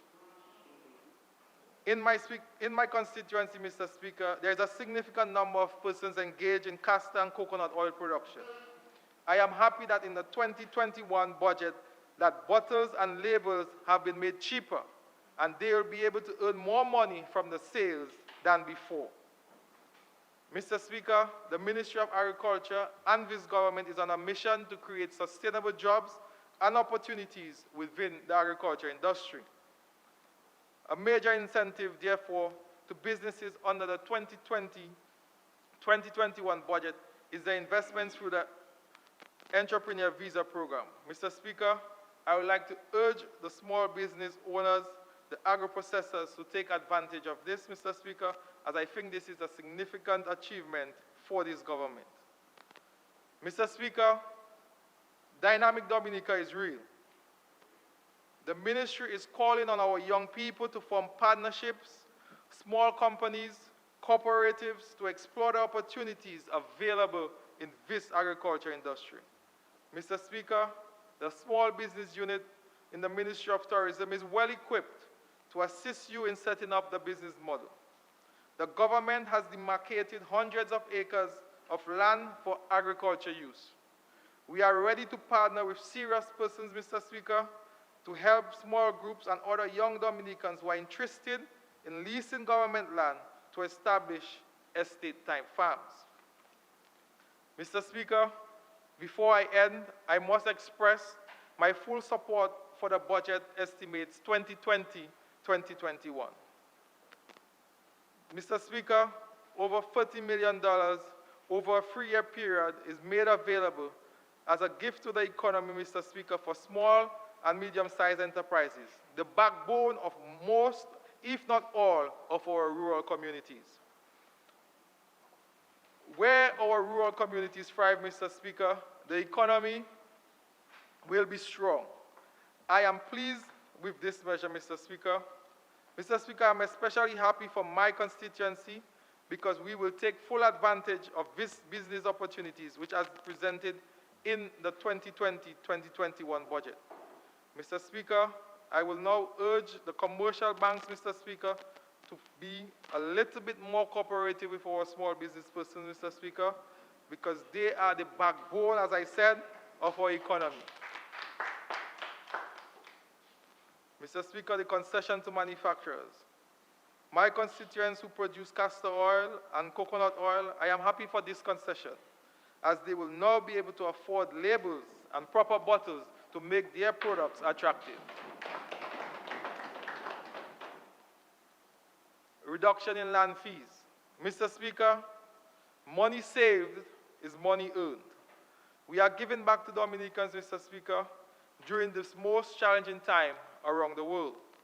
I urge Dominicans to take advantage of this opportunity to ensure you have a piece of this lovely country.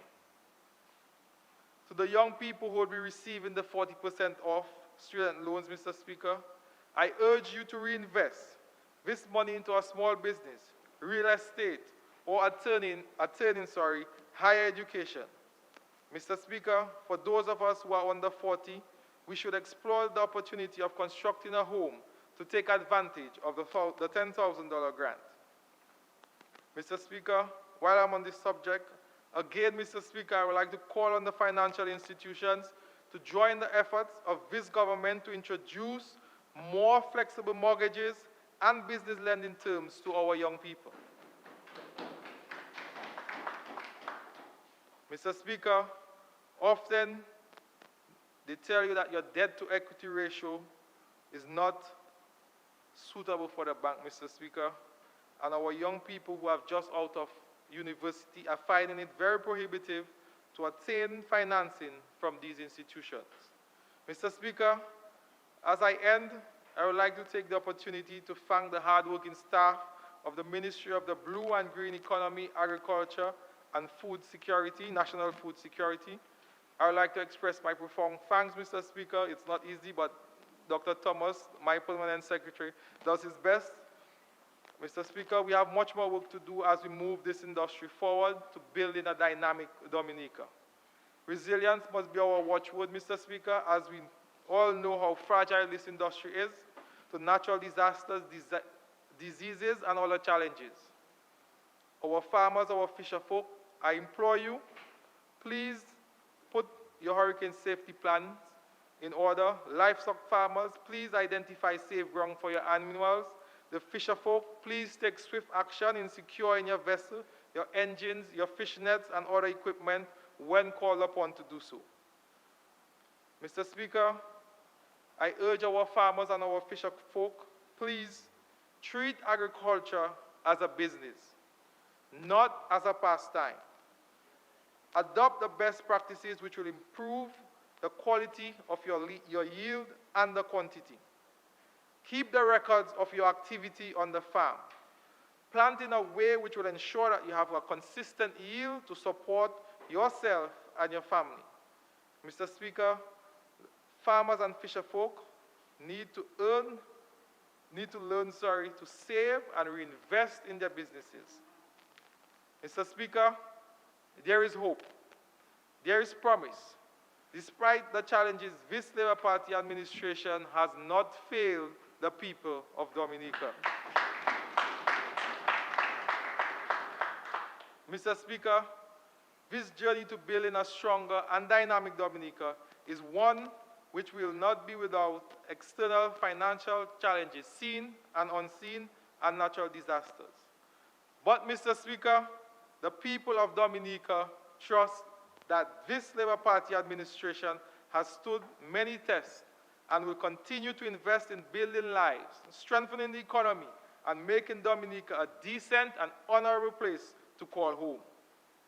Mr. Speaker, I give my full support to the budgetary estimates for the financial year 2020. I also commit to the people of Dominica, especially the farmers, my constituents, that I will work diligently with the Honorable Prime Minister and all my cabinet colleagues to implement these measures. Mr. Speaker, this is my contribution to the 2020-21 budget, Mr. Speaker. Unless I can assist this House further, I thank you.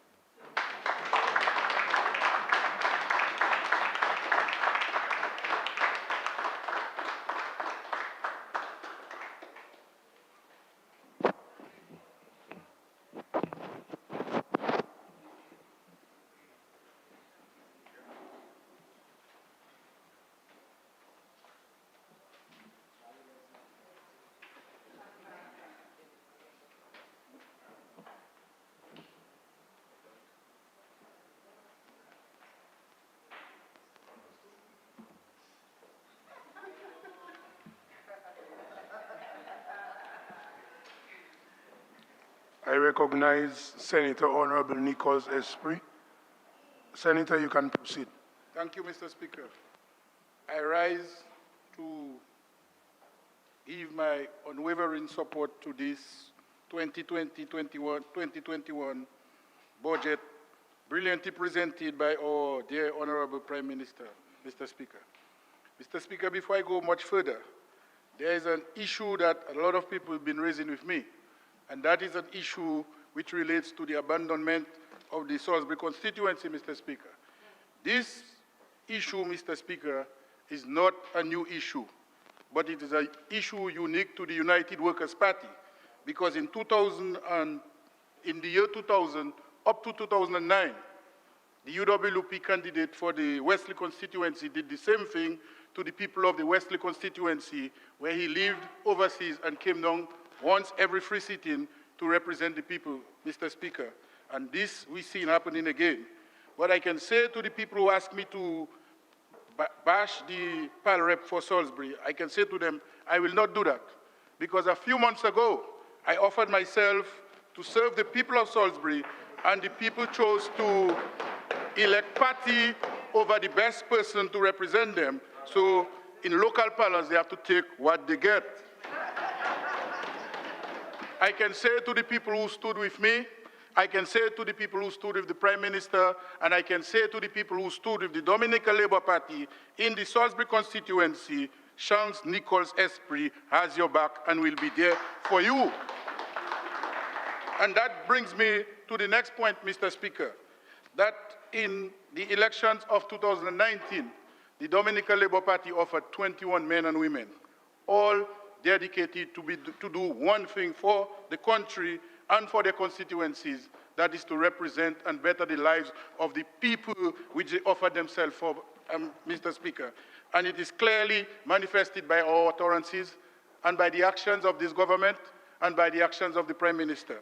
As opposed to the candidates which were offered by the opposition United Workers' Party, all, Mr. Speaker, we saw the actions and we hear the utterances, and I can say with no objection that every single 21 of them only came into politics for an ulterior motive of power, Mr. Speaker.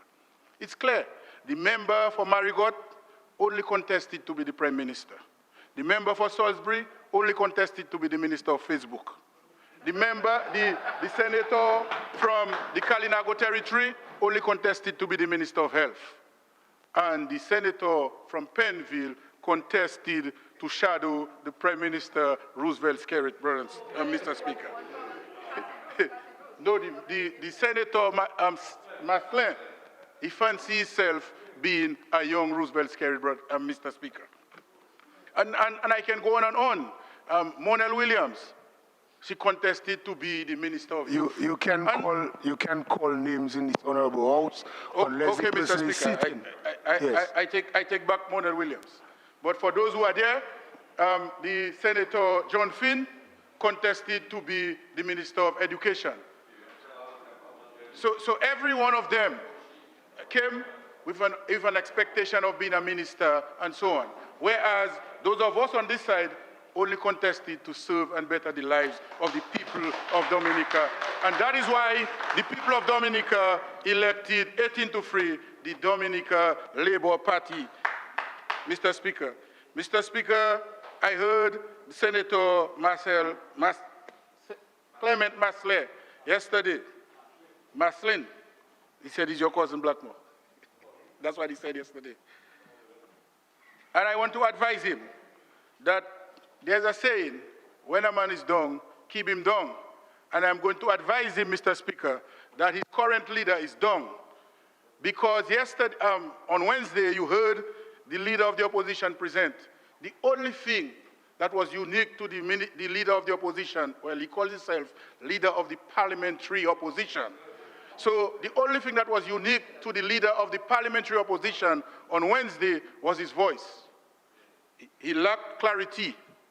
He was unfocused. He had no content. As a matter of fact, because he knew he had nothing to say, he deliberately confronted with you, Speaker, to burn time. Because he knows that he had to occupy the time that the Prime Minister and Minister of Finance took to present. So he was using all delay tactics to burn time because he had nothing to say. And what was very telling, Mr. Speaker, is that your leader is presenting, and not for one paragraph, not for one word, not for one composition that any member of his side ever applauded him. That's how weak the leader of the opposition presentation was. And I know that Senator Maslin is interested in being the leader of the United Workers' Party. So my advice to him, Mr. Speaker, is whilst a man is down, keep him down. Now is a good time to attack and go for the leadership of the United Workers' Party. And I think he will make it. I think he will make it. Because if his members not clapping for him when he spoke, but they clapped for Senator Maslin, Bossman, you have the support of your colleagues. You can go for the leadership. Yes. You can go for the leadership. Mr. Speaker, when you listen to the members on the opposition side, every single one of them, and the member for Roseau South said it, every single one of them, money, CBI. And the Bible reminds us in Matthew that by the abundance of thy heart, thy mouth speaketh. And you know what that means? All I see from the members of the opposition is that what they're saying to us, without actually saying it, is, boy, if we were in office, what we would do with that CBI money. Yeah. And it's clear, you know, Mr. Speaker, because I will deal with it a little bit later on. How can you be representing people, or you offered yourself to contest, even if you didn't make it just like myself? So there's nothing good you see happening? You live in constituencies where millions of dollars, if we take one issue, housing, if we go to Cassibrus, if we go to Grand Fond, so you cannot stand here on behalf of the people, the beneficiaries of an apartment, to say, even if I am not a supporter of Labour, even if I am not a fan of the Prime Minister, but say right when it is right. See, if it's good, say it's good. Thank you. You don't even want to say the PAL rep or the Prime Minister. Thank you, Labour Party, thank you, the government, for giving the people a house to shelter themselves during, yeah, you could even say it so, to even only better. Yeah, thank you to the Almighty God for securing the lives of these people. Not one of them. All you hear is CBI, money. And Mr. Speaker, I made note of the member for Roseau North and the leader of the parliamentary opposition when they constantly make reference to non-Dominicans selling our birthright. Mr. Speaker, I want to ask, and they're not there. They like to speak and run, so you will not focus on the things they said to reply to them. And they know most of the things that they say are untrue, but they say it to appeal to their base. And that's why we have to come here and debunk these things. So, for example, Mr. Speaker, when they speak of people under the CBI, my question to them is, are you saying that Ian Edwards, the promoter of Tranquility Bay, right in Salisbury, a constituency and a village, I can even say owned by the UWP for over 30 years. That may be not the correct thing to say, but since 1990, the United Workers' Party has won that seat. And that project is right in the Salisbury constituency. And not for once you will hear the minister responsible for Facebook put out an ad saying, thank you to God, if I were to use the words of the Minister of Housing, for having Ian Edwards, a local, a Dominican, under the CBI program, develop this program there for these people. And Mr. Speaker, I can say to you, there are people from the village of Salisbury employed in the project. I go further, and I speak of Mr. Lawrence, down in the Portsmouth constituency, Anichi, employing locals, and he's a local developer. We speak of Point Michel, and we speak of Jungle Bay. So my question to the members of the opposition, are you saying these people are not local? Because you keep claiming that the people working under the CBI or doing development are foreigners. Look, I call for you, Nassif, Secret Bay, Gregoire Nassif. All these, the 40 young, look it right here. Brilliant, changing the landscape of Roseau. All these are local people benefiting under the CBI program, and you cannot come here and say thank you. Your supporters work at these places. You're not happy that your supporters are employed? And you keep coming and give people the impression out there that nothing is happening. Nothing is happening, Mr. Speaker. None of us, as a matter of fact, let me rephrase it. All of us on the government side, even if we were to start listing development and programs and policies of this government to benefit the people of Dominica, we would not be able to do so in one sitting. We would not be able to do so. Salisbury, where we have not even won, or we did not win, if I start listing blessings and name them one by one, we would go through lunchtime, and all 4 o'clock I'll be there listing, and that's a fact. That's no exaggeration, Mr. Speaker. Mr. Speaker, before I go to my next point, I want to highlight to the nation how valuable the Prime Minister is to us in the Labour Party and in Dominica, Mr. Speaker. And there's a principle in chemistry, Mr. Speaker. I know you're familiar with it. It's called the periodic table. And that is, that is the table where elements are listed and have values given to them. So for example, carbon, the chemical symbol for carbon is C. It is one of the most important elements in the periodic table because it forms the base of plant and animal cells. Right. It is number 6 in the periodic table.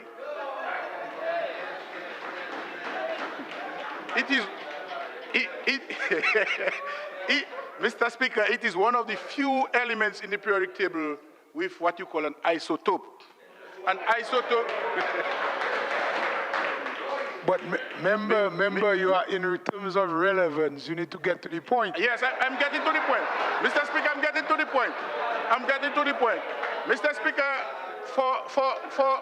for relevance and for your reference, I am using that analogy to describe the value of the Minister of Finance and the Prime Minister to the country. And before I reach where I'm going, I will tell you where I'm going. I am going to refer to the Prime Minister as a diamond, not because of its value monetarily, but because of how diamond is formed. That is where I'm going, Mr. Speaker. So carbon has 2 isotopes. One is graphite, the other is diamond. Diamond is the hardest element known to human beings on Earth. It is formed under high temperature and high pressure. And here I am coming to the point, Mr. Speaker. The Prime Minister, Honorable Roosevelt Skerrit, took over leadership of Labour and Dominica in trying times. We lost 2, we had the untimely passing of 2 political leaders and prime ministers. And we came into austerity brought on us by the United Workers' Party. So that is pressure. And I can say to us, yeah, in this honorable house, that Prime Minister Roosevelt Skerrit formed under pressure, took us out of austerity from UWP into prosperity.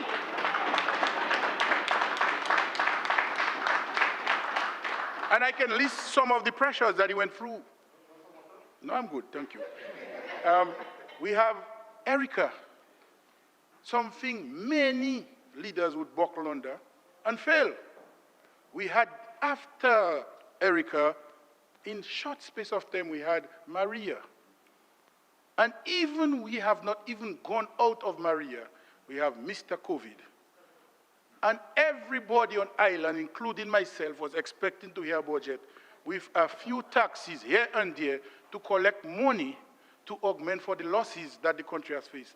Instead, we've still seen goodies being given to the people. So we are in prosperity.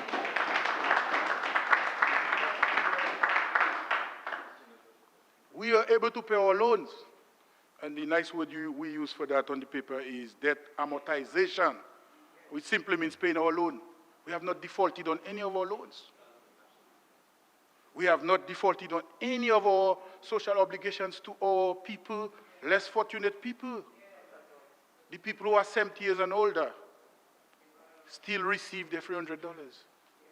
We've gone further, Mr. Speaker, and we gave out packages to people who would not be able to buy food during that hard COVID time. All that, and we still did not put $1 of tax on your back. And if I did know better, because the Prime Minister is my personal friend, I would say he's hiding from us the fact that he has a mint in Dominica making money. But he doesn't. He's only super brilliant, and that's why I refer to him as a diamond, Mr. Speaker. Mr. Speaker, I want to go before I give a report. Though not being the Pal Rep of Salisbury, I'm obliged to say the good things that the Dominica Labour Party government has done in and for the Salisbury constituency. But before I go to that, Mr. Speaker, for your information, I want to talk about $32,000. And I may try to put it in a different spin, to use your word, Mr. Speaker, spin. because there's a blanket of ingratitude and disrespect for authority and offices in Dominica. And it is mostly fueled by the utterances of the leaders of the opposition. And I say leaders not necessarily meaning the leader himself, but the leadership, all the senators and the few elected members and the party executive on their radio station. They spew ingratitude and disrespect for authority. We saw that when we were constructing the house for the president. The house for the president has nothing to do, Mr. Speaker, I'm just going to mention it, not in no negative way, has nothing to do with child sovereign. If we are constructing a house for the president, it is for the office of the president. And if we're paying $32,000 to rent a house for the prime minister, it has nothing to do with Roosevelt's carrot. It has everything to do with respect for the office and position of prime minister. And my question to the opposition, particularly the leader of the parliamentary opposition, is that, are you saying to me that if you were the prime minister, you would refuse $32,000? And I can answer that question. The answer is no, because you're not nothing, and we see you boasting $10,000 treadmill, $5,000 dog. So you can imagine if your prime minister is $100,000 house you would want to rent. Yes. But it would be good for you and it's not good for somebody else. The issue is not, and we raise the issue and we try to come here and talk about $32,000. What is that? It is for the position and the office of prime minister. And if we had respect and gratitude, we would not be raising that issue. Because Dominica is an entire country, a state on its own. And you're telling me that the office of prime minister is not worthy and worth $32,000? That's what you're saying? I'm asking, but they're not there to answer me, or at least on our side. Because, Mr. Speaker, I mean, let's be fair. Out of all the good that has come out of Dominica, and Dominica being a country, and we raise issue and talk about people's salary, everywhere in the world, there are millions of homeless people in the United States, and it is the #1 economy in the world. That prevents America paying the president $1 million a year. No, the people have respect for the office of president. And we need to teach our young people to have respect for authorities and position. And authority is not a personal or a person. It is an office. Mr. Speaker, 7 months ago, there was the office of Speaker, but it wasn't you. It was somebody else. Sometime in the future, it will be somebody else. Today, we have our diamond there as our prime minister. In the future, there will be somebody else, but there will be the office of prime minister. And we have to learn to respect our offices. And sometimes you hear them come and talk about crime on the rise and vagrancy. It is the utterances that causing that, you know. It is the utterances. When you try to give people the impression that the office of prime minister is so low, that a little mere $32,000 is too much to rent an office, a home or a house. For the office of prime minister, what you telling the people? You telling them they can walk and disrespect ministers, walk and disrespect parliamentarians, and they're the ones get vexed fastest, you know. If somebody tell them something, they fast to tell you, I'm a member of parliament. As for the member for Salisbury, his favorite word is disrespect. I'm the pal rep, and the prime minister come to the constituency not telling me. So you realize that the offices are to be respected, but your utterances do exactly and directly opposite to that. And that I have a problem with. We need to start respecting offices in Dominica. Mr. Speaker, I am not the pal rep for Salisbury, but I must report all the good works that the... Senator, you have 9 more minutes. That time going fast, Pal. Mr. Speaker, I move that the Honourable Senator be granted an additional 10 minutes to complete his presentation. Seconded, Mr. Speaker. It has been moved and seconded that Senator Esprey received an additional 10 minutes to complete his presentation. Those in favor? Aye. Those against? The ayes have it. You have an additional 10 minutes. Thank you, Mr. Speaker. Mr. Speaker, the Salisbury constituency comprises of Salisbury, Cooley-Bistro, and Monrachet. And I will not claim nothing that's not mine, so I will not say it's my constituency. I live there, I grew up there, I went to school there, I build there, and I'm there. There are people who have trusted politically in me, and I have committed to serve them, and we've done that excellently. And I can say to the people of Dominica that the Dominica Labour Party has paid significant time, energy, and effort on the Salisbury, not with the view of winning it, but with the view of considering the people as Dominican and doing what we have to do for each and every Dominican. And that's why I'm part of the Dominica Labour Party, because the Dominica Labour Party is welcoming and very balanced and equitable in the distribution and delivery of service to the people of Dominica, including the Salisbury constituency. Mr. Speaker, we will never stop talking about Maria. Just like in the past, we never stopped talking about Hurricane David. Hurricane Maria came, and it has outdone David, and now we will always refer to Hurricane Maria. And the opposition vexed when we do that. But the reality is the reality. Maria was there. We saw the destruction it posed on Dominica, and we must make reference to its destruction. Having said that, every single school in Dominica was affected one way or the other. Some worse than others, some less, but all were. And I say that to say that to date, the only school which was destroyed by Hurricane Maria and has been repaired, refurbished, and ready to house the students in the new school year is the Salisbury Government School. Is that a government that is political?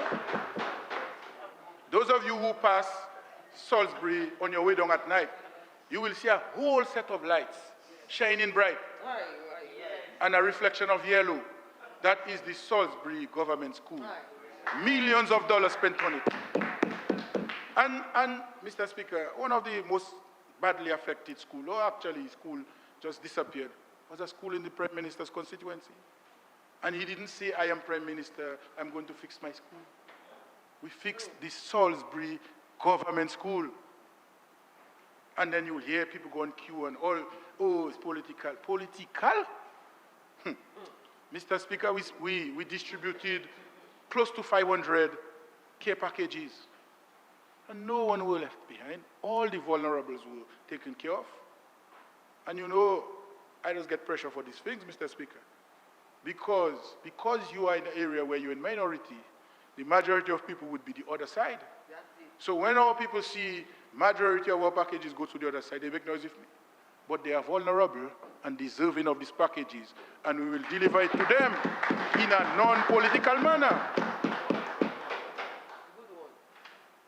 Mr. Speaker, I mentioned the hotel earlier, so I'll not go back to the hotel in Salisbury. Mr. Speaker, agriculture. And we heard the minister articulate the World Bank program, and I can even go back to Maria, because immediately after Maria, we distributed cash grants to the farmers of Dominica. And I can say here in this house that the constituency of Salisbury got over $1 million in cash grants from the program. And the figure was $18.9 million. And one constituency, a constituency that did not vote for the Dominica Labour Party, received in excess of $1 million. 209 small farmers at $3,000 and 69 at $10,000. And not for once did the member for Salisbury, the minister responsible for Facebook, came here and ever said thank you. Instead, he came here. Senator, you cannot keep, you should not be calling him a minister. I withdraw that, Mr. responsible for Facebook. Not for once did he come here and say thank you for putting $1 million in my constituency. Not for once. Instead, He came here making noise for his two brothers. You see where they are? No care and concern about the people who voted for him and benefited. But he came here. And I can say it because it's on the record. When he stood there, I was right there sitting in the gallery as a stranger who was a former member at the time. When he said, my brothers did not get money, none of whom were farmers at the time. That's the deception of the United Workers' Party. And I can say to the public here that a number of bona fide farmers, most of whom are UWP supporters, registered and has benefited from the World Bank program. And we keep saying World Bank program, World Bank program. It is the government's program. It was our Diamond, the Prime Minister, who went to the World Bank and negotiated that program. And sometimes we keep saying World Bank and making it sound like World Bank came and said, Dominica, here. No! Our Prime Minister went to the World Bank on behalf of the farmers of Dominica and secured that money for us. That's it. And we are benefiting. The farmers of the Salisbury constituency are benefiting. Some of them made 2 trips with their vans for fertilizer. And I know they're happy because very few of them come to me about fertilizer because they don't know what to do with it. Some of them take too much. Some of them boasting of their brush cutter. Boy, that's working good. The few of them who took shredders say, boy, I just pushing the grass in that and that coming out fine. That is what the Dominica Labour Party government is doing for the farmers of Dominica, and nothing to do with politics. As a matter of fact, Mr. Speaker, the only hindrance to the World Bank program are a few UWP farmers who decide not to register so they can benefit under the program, so they can use the non-beneficiary by their own action to come and criticize this government. But the program is simple. You have to come, you have to register, you have to show your land tenure, your land ownership, you have to show your sales, your extension officer has to verify that you're farming or you're about to farm. You register and you benefit. Simple ABC. That is what we're doing for agriculture. And I wanted to touch on agriculture a little later as it relates to the budget, but I will just do one thing there. And these are the things that the Dominica Labour Party is doing for farmers. Mr. Speaker, education. We have over 23 young people from the Salisbury constituency out there doing their studies. All, one way or the other, sponsored by part or full, this government. Some of them, their parents, we know already. But we know education is the way out of poverty. So we will not deny somebody because they're more than their father child, workers here and there. We know the children are our future. So we invest in them with their education, and they are out there studying in universities around the world to come back and contribute to the development of Dominica. That is what the Labour Party is doing for Salisbury. And to the people of Kulibistri, yes, some of you get eager and figure it's too long, but things are what they are. It is what it is, if we say it sometimes. And I can say to the people of Kulibistri, their relocation program is on the way, and they will benefit from housing as well. They will benefit from housing as well. You know, Mr. Speaker, there are so many things I can speak of the Salisbury constituency, all of which are there for the people to see. As we speak, we're doing work on the feeder road leading to Kahome. And even before that, there were miles of the feeder road done with concrete, 5 inches of concrete. And nobody on the opposition said thank you. There's miles of road done in the Marigot constituency from under the BAM, Melvin Hall Road. The bridge was replaced in Marigot. Nobody said thank you. But these are things which were done. I heard the Senator Joseph talk about feeder roads in Laplin. We did feeder roads in Laplin under the BAM, and you heard the PAL rep articulate roads which will be done. We've done much work. We've spent, in the last financial year, we spent over $20 million on feeder roads. But as it is, Dominica and its terrain and its rainfall and its topography and its geology and geography makes life, for construction in particular, very difficult for roads, because as we would all appreciate, the roads leading to farms are usually on hills and in heavy rainfall areas, and we have heavy erosion of these roads. So even when you do interventions, 3-4 weeks later, a heavy shower may just wash it away. And that's the reality, Mr. Speaker. And nobody says thank you for what done, but everybody makes noise for what they figure should be done. And life is continual. Things will always be needing to happen. We heard the Minister of Health. He spoke of all the great things we have achieved. He also mentioned all the things we need to do and we are going to do. And that's why governments are there. If one person could do everything, the person would have done everything, and all of us would be sitting, sipping wine, and playing on the beach. No, life is continual. When you build something, 3-4 years later, it requires maintenance. And not even 3-4 years. 3-4 months later, it required maintenance. So there will always be things to do. But I'm happy, elated, that we have done much. Yes, there are things to happen, but we have done much. I am satisfied that we have done much. Mr. Speaker, if I go directly into the budget, there are 3 areas, I will not elaborate too much, that were significantly highlighted in this budget, this year's budget. Agriculture, which I spoke a little about, tourism, Mr. Minister, Miss Minister, and Madam Minister, and small business. And these are the 3 pillars of the Dominican economy: small business, agriculture, and tourism. And significant focus were placed on these 3 pillars of the economy. That is how committed this government is in building this economy and continuing the prosperity that the Prime Minister has brought us into. Because when you assist small business, you assist employment. You assist in growth. Yes. When you assist tourism, you assist in building the economy, and we mentioned what agriculture does for the economy. And these are the 3 pillars that this budget took into consideration significantly to better the lives of the people of the Commonwealth of Dominica, Mr. Speaker.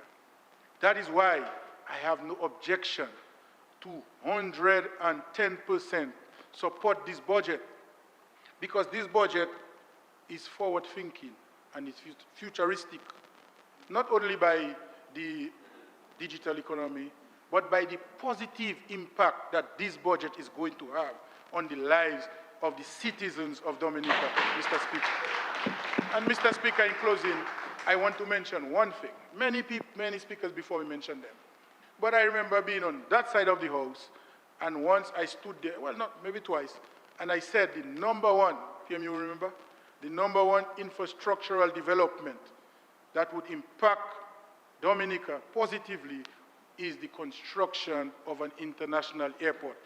And today, that's why I'm on this side, Today, I am pleased to announce further to the people, because many speakers before me has articulated on that we, the Commonwealth of Dominica, under the leadership of Prime Minister Roosevelt Skerrit, will give Dominica an international airport. And you know why I'm sure it will happen? Because every single thing that Prime Minister Roosevelt Skerrit has said he will do for Dominica, he has done. So I am assured that the international airport is coming. I want to thank the people who listened to me. I want to thank all the members of Cabinet. I want to thank all the members of Parliament who supported the budget. I want to thank the people of Salisbury too, and the people of Dominica generally, for being faith in and keeping faith with the Dominica Labour Party, and standing in calls for boots on the ground and so on, and not being perturbed by this, and being there with the government, because you understand when the going get tough, the tough get going. And this Labour Party has gone all out tough to ensure that your lives and the lives of your children, your grandparents are better, and you can see it through this budget. That is why I am fully supporting this budget. With these few words, Mr. Speaker, I thank you. God bless each and every one of us. God bless Dominica.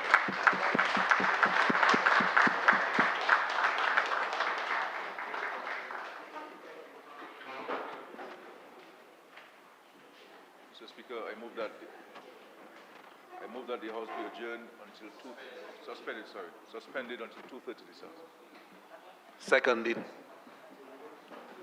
It has been moved that the House be suspended until 2:30 this afternoon. Those in favor? Those against? The ayes have it. The House stands suspended until 2:30 this afternoon.